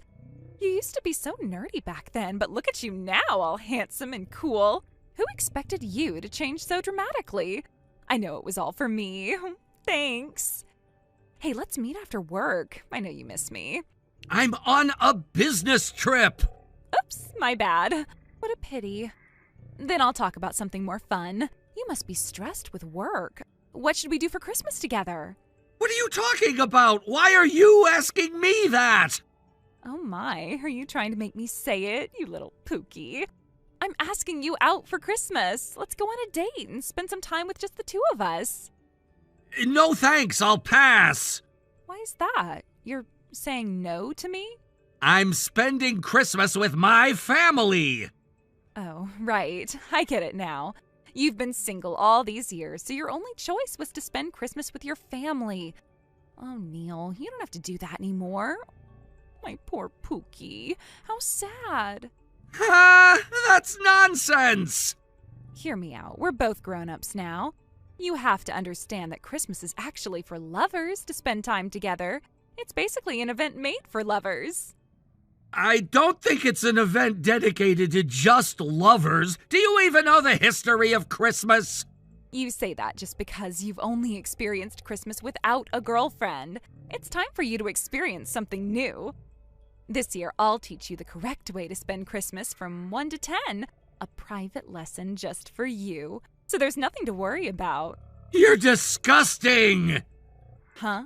I don't know why you're making everything up and having fun imagining things, but I have a family to spend Christmas with, so I hope you can stop all this nonsense. It's creeping me out, honestly. Listen, I am telling you that your way of spending Christmas is lame. There's nothing happier than being able to celebrate the holidays with your loving family, in my opinion. What's your problem? Huh? I have to go back to work now. I can't waste any more time on you. Stop texting me. I don't want us to keep in touch. You really don't understand how fun these seasonal events can be when you hang out with the one you love. You're missing out on so much. Listen carefully. Think about all the fun holidays we have in a year. In January, we have New Year's. We'll have the New Year's countdown together, start the year with me by your side, and go pray at church, praying to God that we'll have a happy year. In February, we have Valentine's Day. I'll make chocolate for you, and we'll taste them together. In March, we have White Day, where you're supposed to prepare me a brand bag in return for the chocolates I gave you for Valentine's. In April, we'll go see flowers and have a picnic at the park. We'll eat and drink some cocktails under the cherry blossom trees. We read each other love poems. In May, we'll take some days off to travel together. A lovey-dovey trip in the best weather. In June, well, there's not much going on during this month, but we'll go on dates and have fun together as always. For the 4th of July, we'll visit fairs, see fireworks, and celebrate together. We should go take photos at photo booths, too. In August, we'll go to the beach and water parks. You'll fall for me even deeper seeing me in a sexy bikini. You better not faint. In September, we should go travel again. The weather is perfect for sightseeing. In October, we'll wear costumes for Halloween, and we can make themed desserts together. You can take me to a fancy dinner before we eat our desserts at home. We'll definitely have to celebrate Thanksgiving together in November. You can cook me a feast, and we can invite some of our friends, too. Or we can travel to go meet our families. And last but not least, December. Of course, we have Christmas, our long-awaited holiday for the lovers. I know, I have a good idea. How about we go somewhere together from the 24th? We'll spend Christmas Eve together. We can spend the night looking at beautiful night lights. In a hotel room, of course. What do you think? After Christmas, we have to get ready to end the year. Time passes so fast. Well, we'll have Christmas to worry about first. Our first holidays together. I bet you're too inexperienced to plan for a perfect Christmas date, so I'll be in charge of planning it this year. You better learn from me for next year. See you soon, my little Pookie.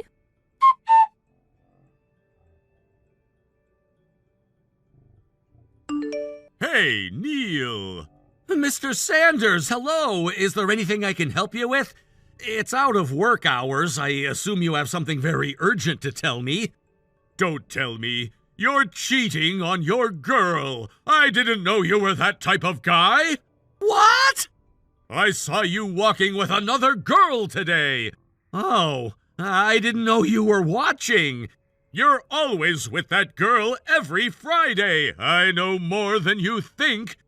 I've seen you meeting up with that girl at the office entrance for the past few weeks. It was pretty obvious. And you two always walk in that direction where there are many motels. You can't deceive me! No, you're wrong. I always escape from her grasp at the station right before the entrance of the area where the motels are. I then hop onto the first train that comes. Escape from her grasp? You make it sound dramatic. What do you mean? There is absolutely no way that I'm cheating on my partner with her. It's never gonna happen, sir. Something smells fishy, man. It doesn't make sense not to make a move on such a glamorous-looking gal like her. You're a man, a young man, Neil. Don't be deceived by her looks. You can never expect what kind of personality she's hiding beneath her makeup. I'm going straight home after this. Goodbye.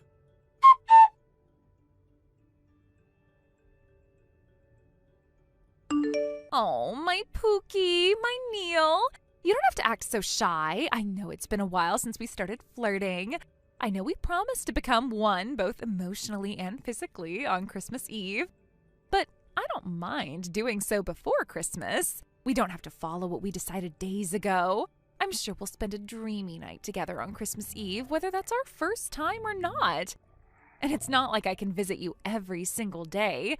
We're in a long-distance relationship, actually. It takes me 2 hours to come meet you. It's a lot of effort. Oh, but don't worry. I will quit my job and move in with you as soon as we get married. To do so, we first have to spend some quality time together.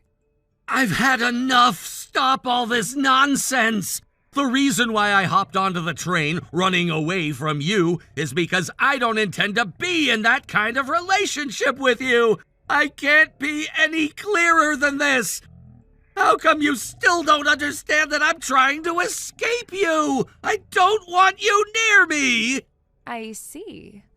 You're too shy to spend the night with me. Oh, what a cutie you are. You must love me so dearly. Oh, I never knew. No! You're misunderstanding me again. Just stop. Let me go!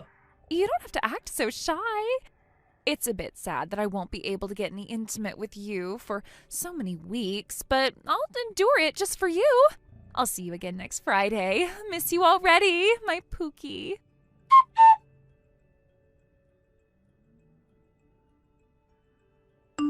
Oh, my Pookie, my Neil. I knew something was wrong when you never came out of the office building after work, but who would have expected you to go home from the underground parking lot? You should have told me beforehand if that was your plan. If you told me, I would have waited near the exit of the underground parking lot. So, I decided to punish you this week. I'm spending the night with your boss, Mr. Sanders. Surprised? It was actually Mr. Sanders who told me about you usually coming to work by car. He is so kind, isn't he? Okay then, I'll be his for just one night. It's just tonight, don't freak out. It's all your fault, though, for being too shy to make a proper move on me. You're at blame here, not me or Mr. Saunders. So this is not cheating, let me make that clear. If you don't want me to cheat on you like this, you must promise me to be mine on Christmas Eve. This is a warning, Neil. See you.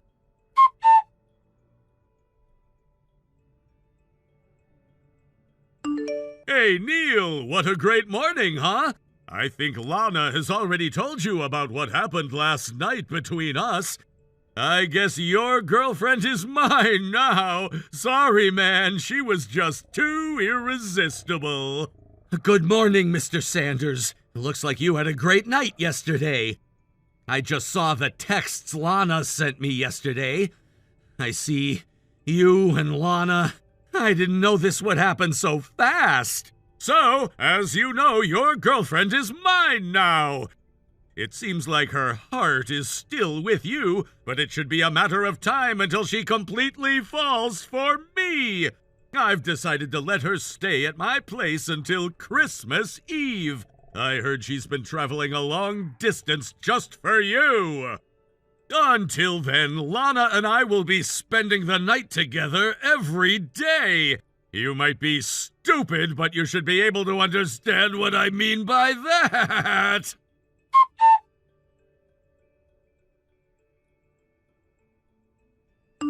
Neil, my little Pookie, I texted to tell you about our schedule tomorrow. I booked a hotel room for us to spend the night together on Christmas Eve. I booked the suite room on the top floor at Tube Hotel. Isn't that wonderful? I'll check in first, so come straight to the hotel after work. I'll be waiting for my Pookie to come see me.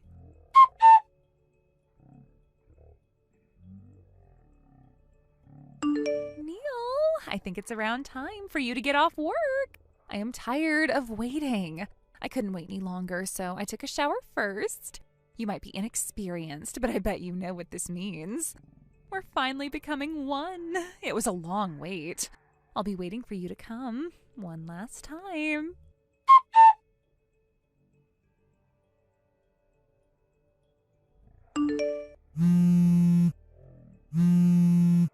Hey, Neil, answer me. Why is Mr. Saunders here? Where are you? I told you that you were the one I wanted to spend Christmas Eve with. I've been telling you this so many times. I know you're reading my texts. What's the big deal? I thought you were in a relationship with Mr. Sanders now. I heard that you became one with him. He told me that you've been living with him since your first night with him. Mr. Saunders and I have already talked about this. We promised that our relationship only lasts until this morning. So there's nothing for you to worry about anymore. Oh, you must be so jealous. I don't know what there is to be worried about. Well, I'm certainly not the type of person to steal the wife of my boss. Huh? Wife? Who are you talking about? Mr. Sanders announced that he's getting married today at work. He's getting married? He told me that you're going to be his bride. Congratulations to you both. Huh? I never signed any paper to get married to him. What is going on? I wanted to be yours. That's why I booked the suite at Tube Hotel, ready to give you my everything. You should enjoy your time with your husband. I'm out. I told you that you're the one I want to marry. You have to be my husband. You're disgusting. Stop it. I can't bear it anymore. What? You dare to call me disgusting? I'm married already anyways. Huh? No way. I know you're lying. You told me that you never spent Christmas with your girlfriend. I remember what you told me. It's true that I've never dated any woman in my life before I met my wife. I might be inexperienced, as you say. To make it clear, it's just that I'm spending Christmas this year with my wife, not my girlfriend. I met her in February at a matchmaking event, and we got married in November, so I never really got to experience Christmas with my girlfriend. What? And I also have 2 kids, a 3-year-old and a 1-year-old. No way, that can't be. For me, Christmas is a holiday I want to spend with my family. That's my normal. Choosing another woman to spend it with when I have a loving family to enjoy Christmas with? Never happening in my lifetime. You never told me that you had a wife and kids. Oh, this is not fair. You took advantage of me by hiding the truth, you bastard. I told you when you waited for me at the entrance of my office building. I was always being honest with you. Huh? But you kept on talking, not even trying to listen to me. You were all over me, but never thought of listening to me properly. I wonder who's at fault here. You were really disgusting, to be honest. No way. Well, now you're married to Mr. Sanders, and you got yourself a husband. There's no reason for you to text me anymore. And I certainly don't want Mr. Sanders to be suspicious of anything between us because of these texts you're sending me. So I'm blocking you from my contacts. No, please.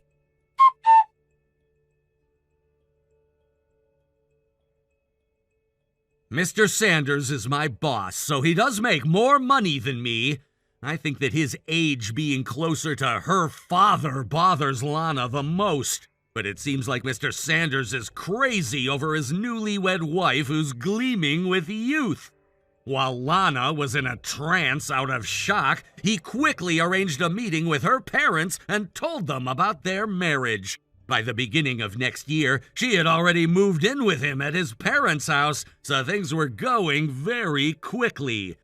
It seems like he had submitted the marriage papers without telling her, so she got all mad and got into a fight in her dreams because she soon found out that she was pregnant.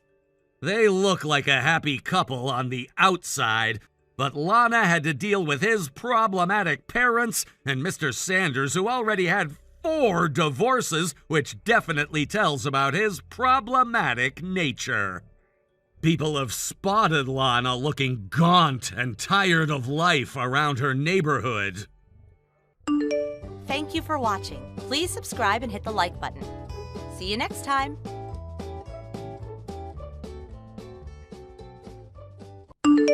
I just heard from Derek. Another month and still no baby. What exactly is your excuse this time, Abby? Matilda, with all due respect, I don't think this is something you should be getting involved in. Don't you dare talk to me like that! This is my family's future we're talking about!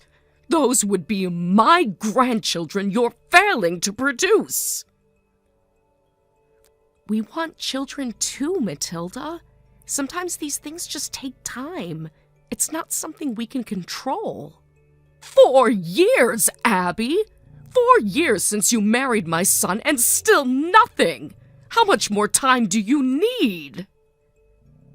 We're doing everything we can, but these things aren't guaranteed to happen right away. It's stressful enough without you breathing down my neck about it. Maybe if you actually enjoyed yourself a little more, we wouldn't be having this conversation. I'm sorry, what? Don't play dumb. Derek tells me everything. He says you're so cold and stiff in bed, it's a miracle he even tries. Matilda, that is absolutely not something you should be commenting on. And frankly, it's deeply disturbing that Derek would discuss those kinds of things with you. Why shouldn't he? I'm his mother. He comes to me for advice like any good son would. This is completely inappropriate. Our marriage is between us. You have no place in our bedroom conversations. Maybe if you actually acted like a wife instead of a frozen corpse, we wouldn't be here. Maybe if you were a little more adventurous and exciting, we'd have a grandbaby by now. I can't even begin to tell you how wrong this entire conversation is. There are boundaries, Matilda. Serious ones. Don't lecture me about boundaries, girl. You're the one who hasn't held up her end of the bargain. What bargain? I married Derek because I love him, not to sign some invisible pregnancy contract. Love doesn't put babies in cribs, Abby. Action does, and you clearly don't have what it takes. This isn't your call to make, Matilda. This is our marriage, our family. You need to back off. Too late for that. Derek's been thinking about divorce, you know. He's tired of waiting. He wants a real wife who can give him what he needs. There's no way Derek said that. He did. And you know what? I agree with him. Your probationary period is over. Probationary period? I'm not a rental car, Matilda. I'm his wife. Not for much longer. 4 long, wasted years. 4 years with nothing to show for it. Derek deserves better, and he's finally going to get it. What are you talking about?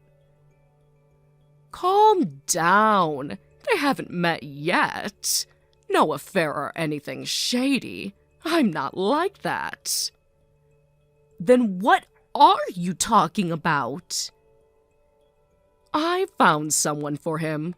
A younger, healthier woman. Someone who will give Derek everything he's been missing. I can't even believe what I'm reading. Believe it, sweetheart. She's perfect. Pretty, energetic, eager to start a family.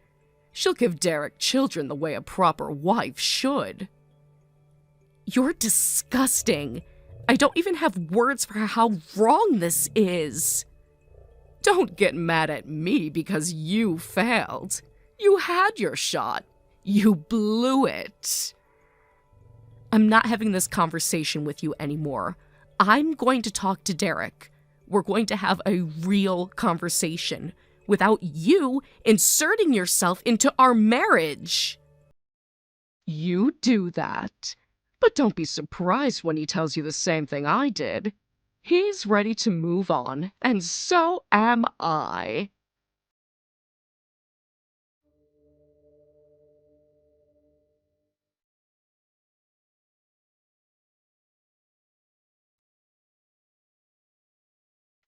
Hey there, Derek.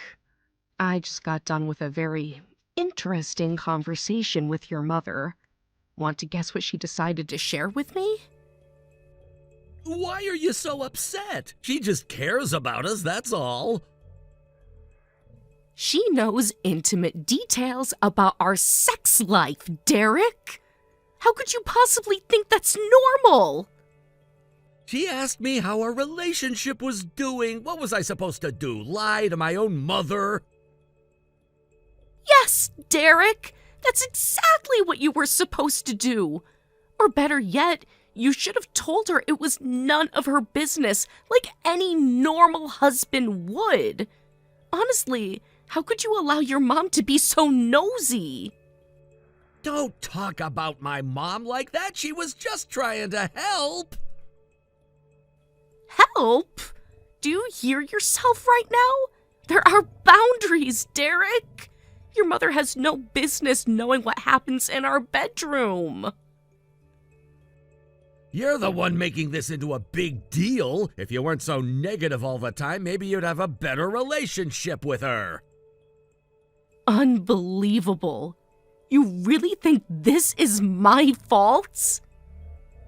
You're always criticizing her. What do you expect? She's just looking out for me.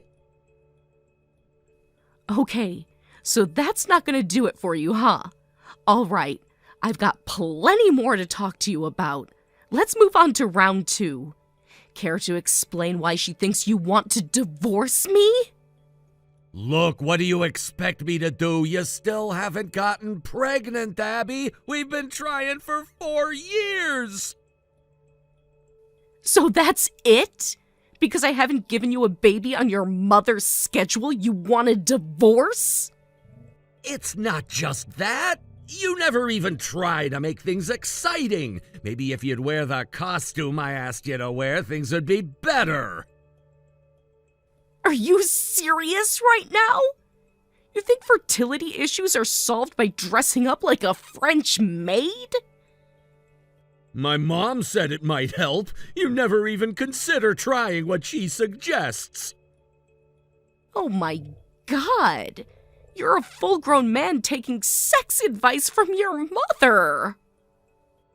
Don't say it like that. You're twisting everything. Am I? Tell me, Derek, at your big age, how is it normal for your mother to be this involved in your marriage? You're just being mean. I'm telling my mom you said that about her. Thanks for proving my point. You can't even stand up for yourself without running to her first. You're impossible. You never appreciate anything I do.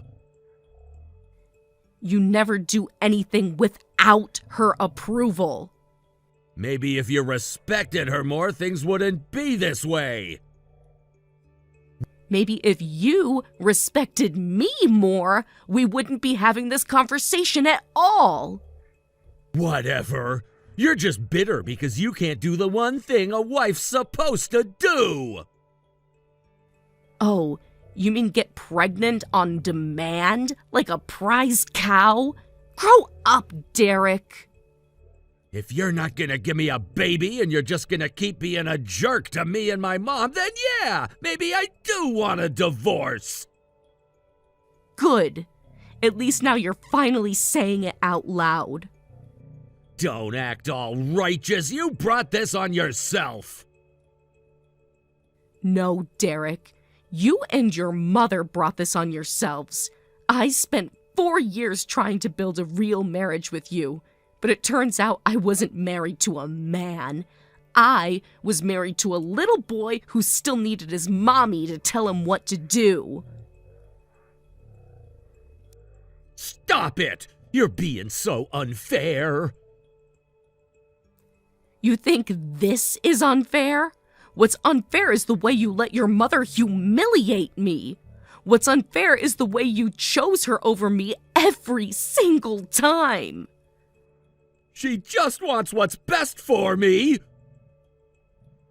No, Derek. She wants what's easiest for her, and you're too weak to see it.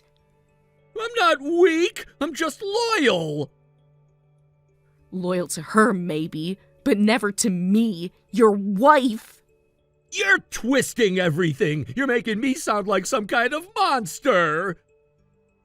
If the shoe fits. I hate that you're making me out to be the bad guy. You are the bad guy, Derek. And the saddest part is, you don't even realize it. Whatever. I'll be better off without you. And I'll be thrilled to be rid of you. I wouldn't want to spend one more precious second of my life chained to a pathetic mama's boy. I'm not pathetic. I'm a good husband. You're just ungrateful. Go cry to your mommy about it. I'm done here.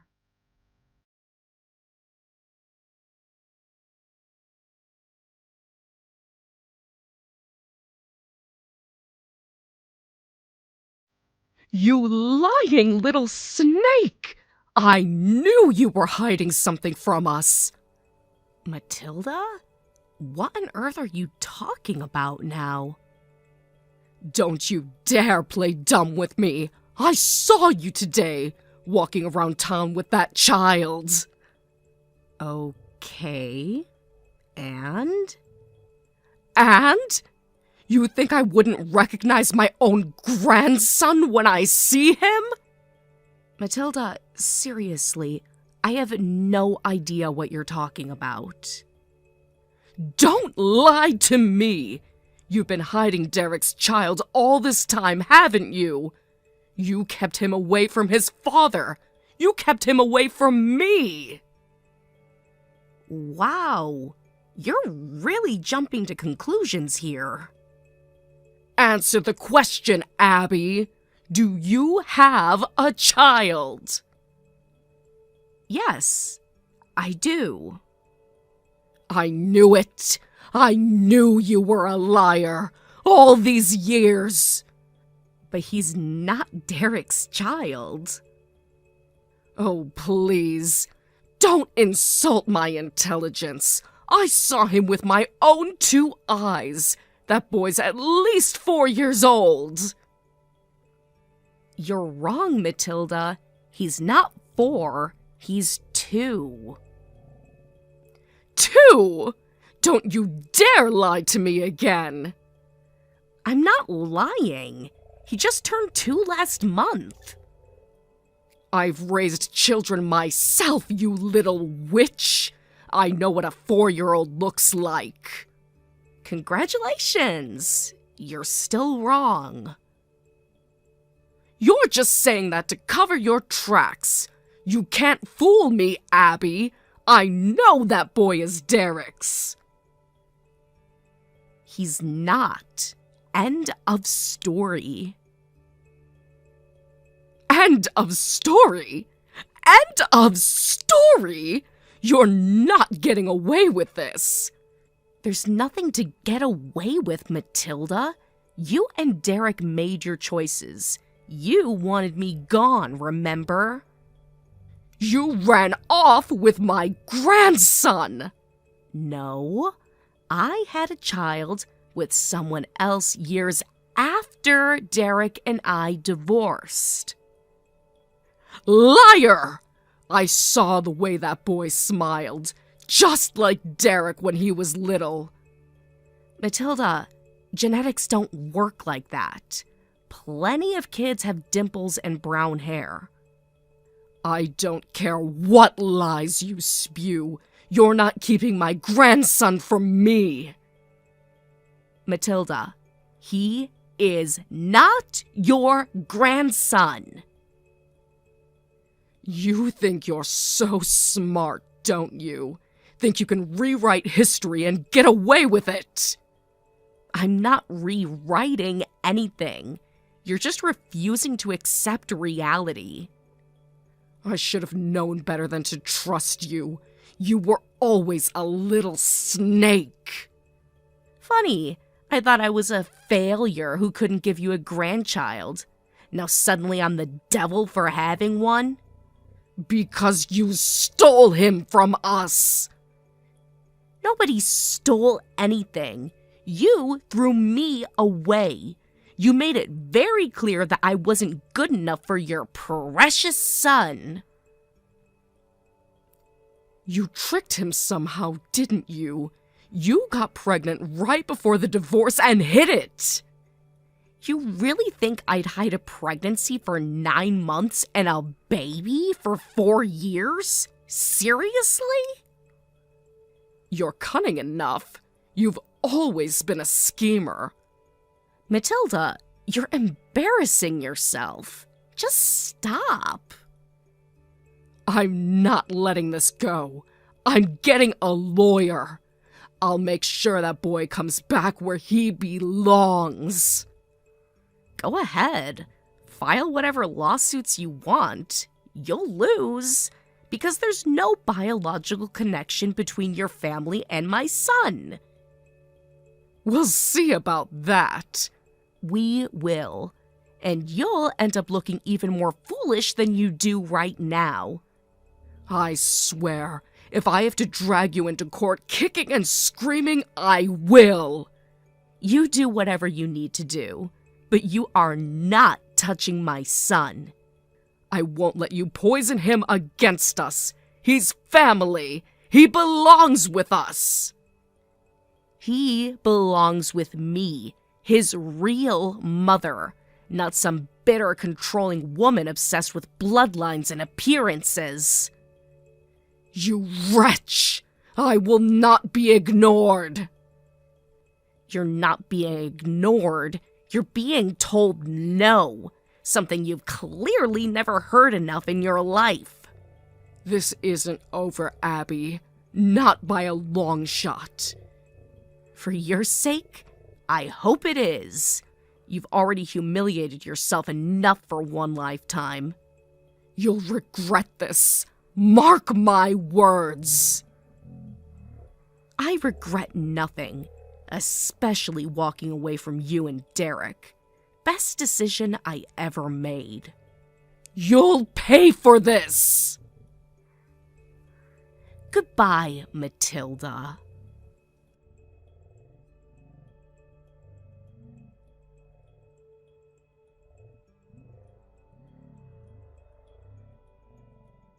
Unbelievable! I just heard from Mom! You've been keeping my son from me all this time! Oh, for the love of... not you too. Don't you, not you too, me! How could you do this to me, Abby? Derek, listen carefully. I told your mother, and now I'm telling you. The child you saw with me is not yours. Liar! You can say whatever you want, but I know he's mine! Mom told me everything! Oh, that explains it. You believe everything Mommy tells you without thinking for yourself. Some things never change. Shut up! Don't talk about her like that! She's the only one who ever really cared about me! Right. Because obviously a caring mother would encourage her adult son to stalk his ex-wife about a child that isn't his. He looks just like me! You can't lie your way out of this one, Abby! He's not yours, Derek. Period. You're so selfish, keeping my kid from me just to spite me! Again, not your kid. I cried for an hour straight when Mom told me what you did to me! How could you be so heartless? Honestly, that doesn't surprise me. You've always been good at crying when you don't get your way. You don't get to mock me! You stole my son! There was no stealing. There's no secret. You're just making a fool of yourself based on a fantasy your mother invented. I'm not letting this go! I demand to see him! And I'm telling you no. You have no right. You can't keep him from me! I'll go to court! I'll tell everyone what you did! Feel free. I'll bring the birth certificate and the DNA test and my husband. You'll lose. Wait, you're married? Yes, Derek. Happily married. To a man who's actually capable of putting someone else before his mother. You forced another man to raise my son? For the last time, he's not your son. You're sick, Abby. Twisted! If you think trying to build a happy family is twisted, that says a lot more about you than me. You're not gonna get away with this! Get away with what exactly? I'm gonna get my son back one way or another! There's nothing for you to get back, Derek. You lost the only family you ever could have had when you threw away your marriage. You think you're so smart, but the truth always comes out! The truth is already out. You just refuse to hear it. This isn't over, Abby! I'll fight for him! I'll fight for what's mine! I'm not afraid of you, Derek, and neither is my family. Enjoy your lies while you can, because soon you'll have nothing left! The only thing I've lost, Derek, is you. And believe me, that was no loss at all.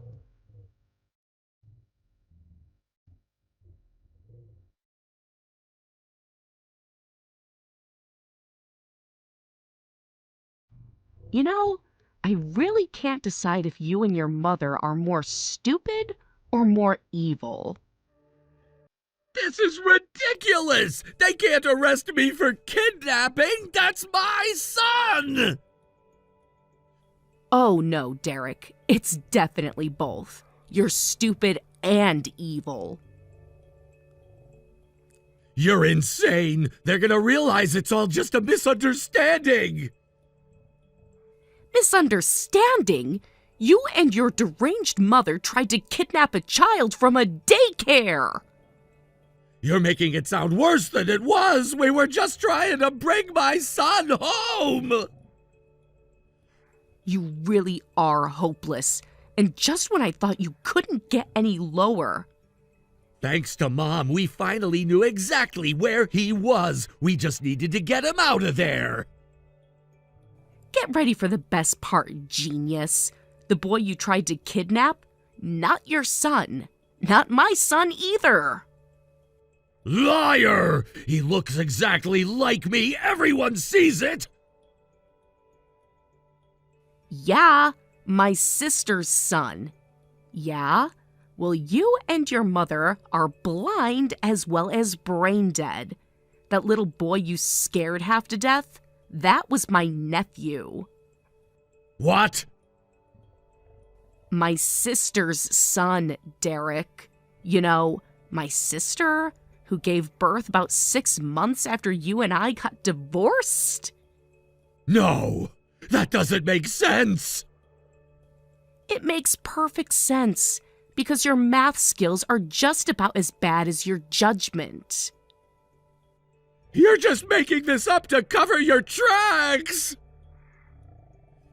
Oh, please. You think the daycare isn't gonna testify? You think the security footage isn't gonna show you two lunatics barging in?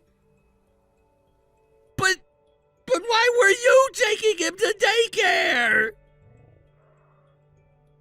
Because my sister watches my 2-year-old while I walk my nephew to his preschool class. He loves me. And unlike you and your mother, I actually know how to treat a child with love and respect. No way! I don't believe you! It really doesn't matter what you believe, Derek. The police already know the truth. The prosecutors already know the truth. And you're just a pathetic, desperate criminal now. It was a misunderstanding! I didn't know! You can't blame me for that!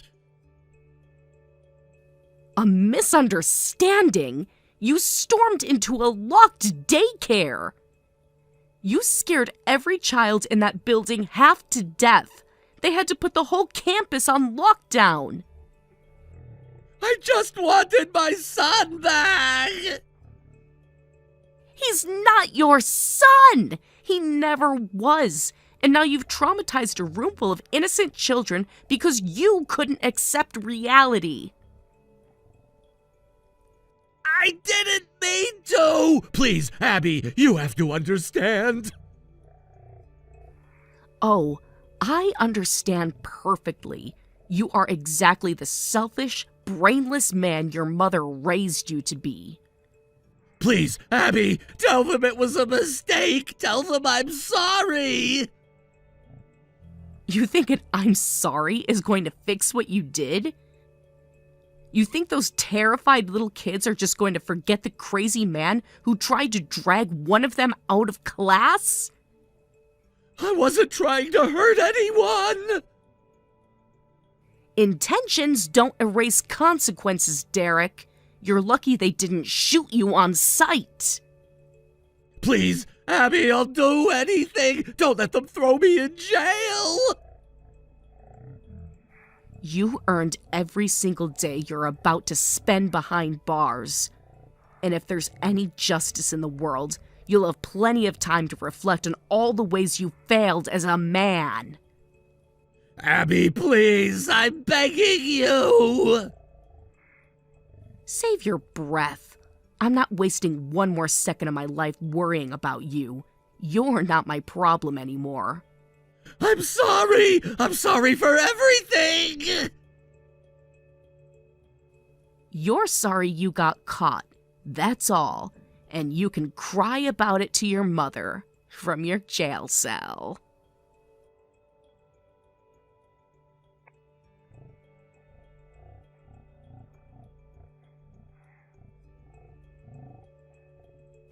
In the end, Matilda and Derek got off with surprisingly light sentences. Their lawyer spun the entire trial into a story about their naivety and poor judgment. He was practically begging the court to see them as harmless fools instead of criminals. Honestly, it wasn't far from the truth. The prosecutor shredded them during the closing arguments, but stupidity isn't a crime, and unfortunately it worked in their favor. They'll still carry criminal records for the rest of their lives, but I would have preferred to see them behind bars for a lot longer. What haunted me more was what they put my nephew through. I felt an enormous weight of guilt toward my sister for everything that happened. She trusted me to walk her son to school, and somehow my past came crashing into that safe little world. I took her out to a nice dinner to apologize. She was incredibly understanding, even when I didn't deserve it. Though, being my sister, she couldn't resist teasing me a little. She said if I had picked a husband with an IQ higher than his age, none of this would have happened. I can't even argue with that. She has me dead to rights. Thank you for watching. Please subscribe and hit the like button. See you next time.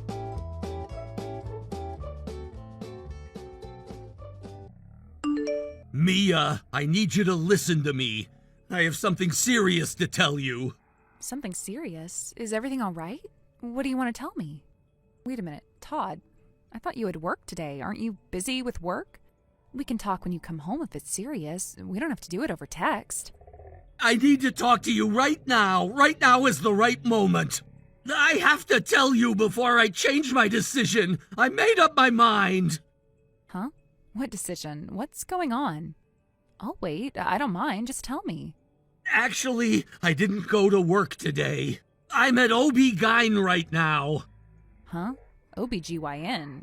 What are you doing there? Why are you at OBGYN? I've been keeping this a secret from you, but I'm telling you today. I actually have a girlfriend I've been dating for a year now. Excuse me? Yes, you heard me right. And we found out that she was pregnant today. She's pregnant with my baby. That's why I'm at OB-GYN today. I'm here to accompany her. So I need you to divorce me, Mia. Let's break up. Wait a minute. I don't understand. I can't process all of this. It's all happening to me so suddenly. Does this mean you've been cheating on me with another girl all this time? You had a girlfriend when you had me as your wife? Well, if you look at this matter objectively, you could say that. But I'm really serious about her. She's special to me. You have to be kidding. You actually cheated on me? Is this a prank? It has to be a prank, right? Are you talking about a girl that actually exists in real life, or are you just being delusional? I'm not lying. She exists, obviously. Her name is Luca. She's 23 years old. What? 23? Are you serious? She's even younger than our child. What are you thinking? I can't believe you had an affair with a girl who was around the same age as your own child. I am honestly disgusted. Age doesn't matter when you're in love. I love her dearly and I want to marry her. I want to stay honest and loyal to her and to her only. Loyal? Honest? Oh, the duality to say that to me. You cheated on your wife and had an affair. Isn't that enough to make you the exact opposite of loyal and honest?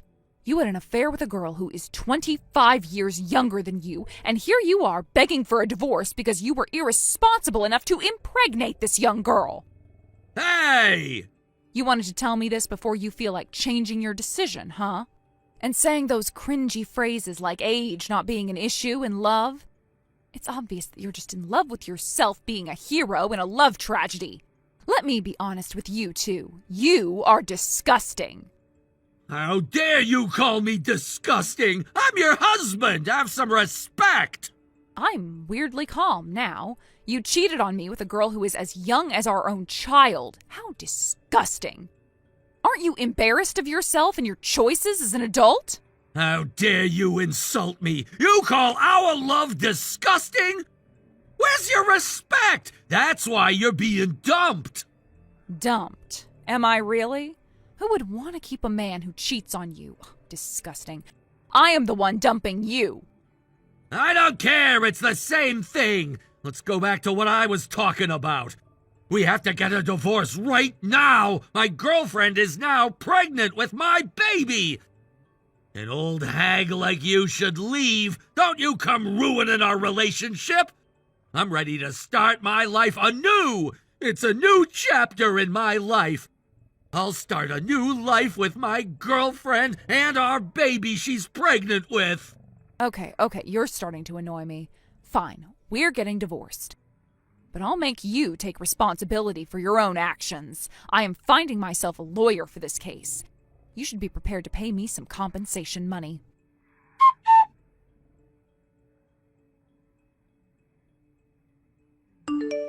Hey, Mia, stop ignoring me! When are you gonna pay us child support? Our baby was born months ago! What are you waiting for? I won't ask for much, just pay a few $100 every month. Hey, reply to me! I know you're reading my texts! What are you making a fuss about? Today is my day off after working for so many days in a row. Let me get some rest. And what child support are you talking about? Whose child support are you referring to? Of course I'm talking about child support for my baby! It's been months since she was born, but you keep on ignoring us! Shame on you! Pay us child support right now! We've waited enough! I am confused. So to sum it up, your wife gave birth to your baby recently. Okay, I get that. And what? Why am I being involved? You're responsible for paying us child support! My baby has the right to receive child support from you!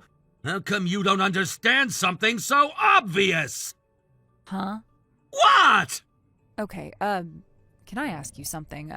I'm trying to be respectful, but where did you leave your common sense at? I think you might have dropped it somewhere. Huh? What are you saying? It's not the time for jokes, and it's not even funny! That's my line. You can't be serious, right? Let's check some important points here. We already got divorced. You should know that very well. Our divorce was filed and everything was settled between us a year ago. Huh? What's the point of you telling me this? You're just telling me the obvious. What a waste of time!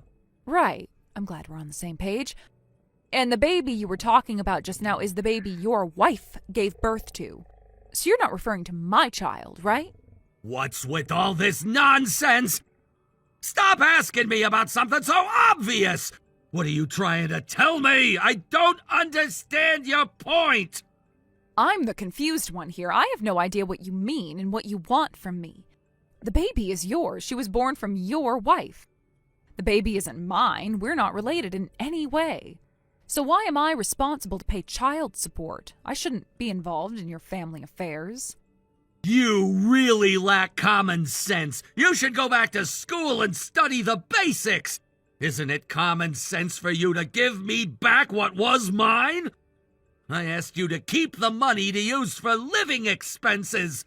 I'm just asking you to pay me back in the form of child support for my baby. What's so hard to understand? Excuse me? What do you mean? You never asked me to keep anything. Stop acting like you don't know. Where's your honesty? I asked you to keep my $50,000. Huh?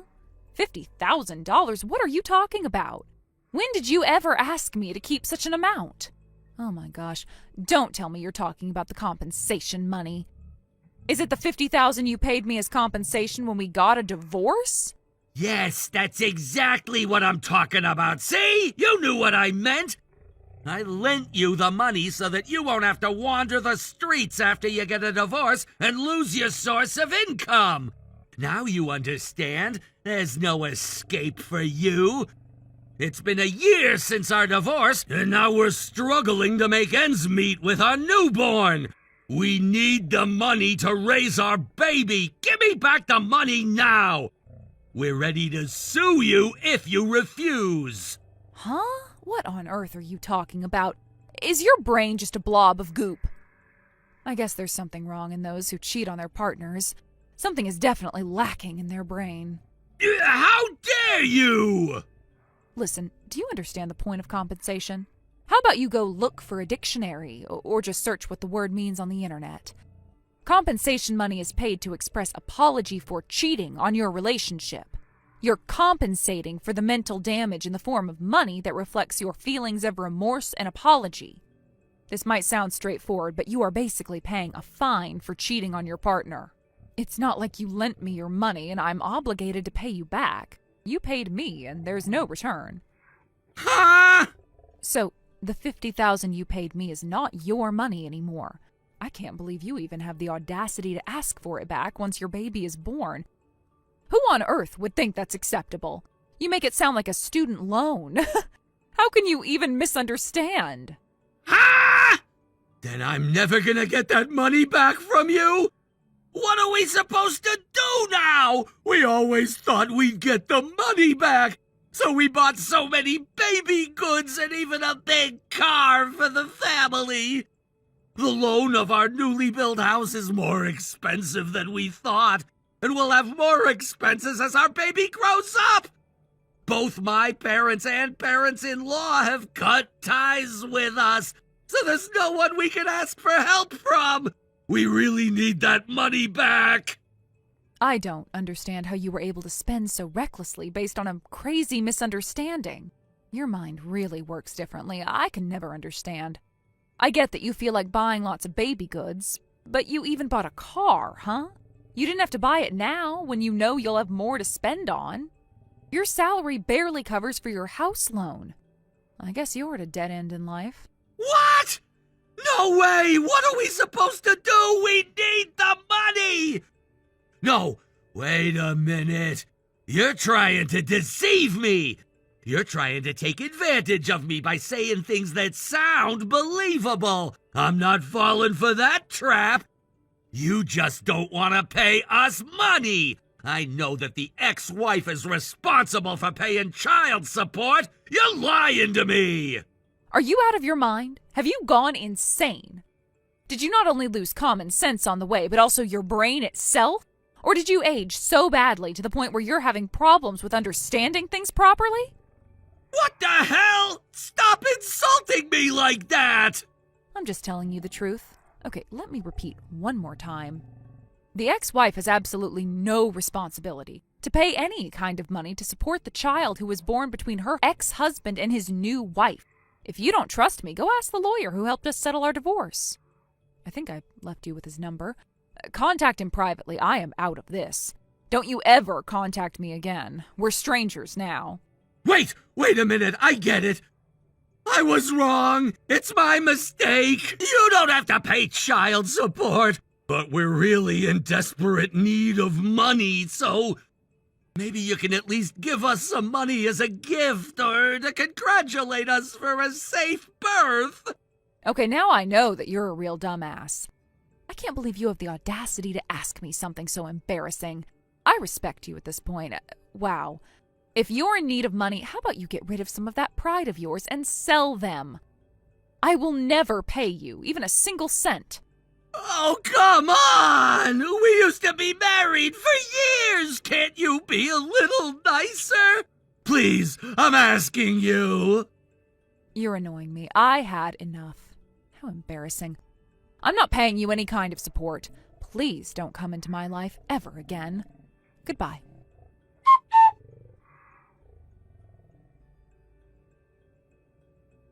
Gosh, I wasted my day off on a weirdo. After messaging me, Todd actually contacted the lawyer saying he wanted to make his ex-wife pay for child support. The lawyer obviously laughed at him and told him that was impossible straight up. Todd started working multiple part-time jobs day and night to make money, but his body couldn't handle the overwork and he soon fell ill, ending up in the hospital. While he was hospitalized, Luca, his current wife, dumped him, saying she didn't want an old broke dude as her husband. She slapped divorce papers into his face and ran away with her baby. Actually, it turns out that the baby wasn't even Todd's. After an affair that ruined his marriage, he was left with a house loan, a car loan, and a sick body. What a shame. I can't even laugh it off as a joke. Well, it's all his fault, so I don't intend to help him in any way. I moved into a mansion for solo residents, and I'm enjoying my job as well as numerous hobbies. I sometimes go visit my child and grandchild, too. I'm enjoying my new chapter in life to the fullest. I plan to live a slow and cozy life as I prepare for the future when I grow older. Thank you for watching. Please subscribe and hit the like button. See you next time.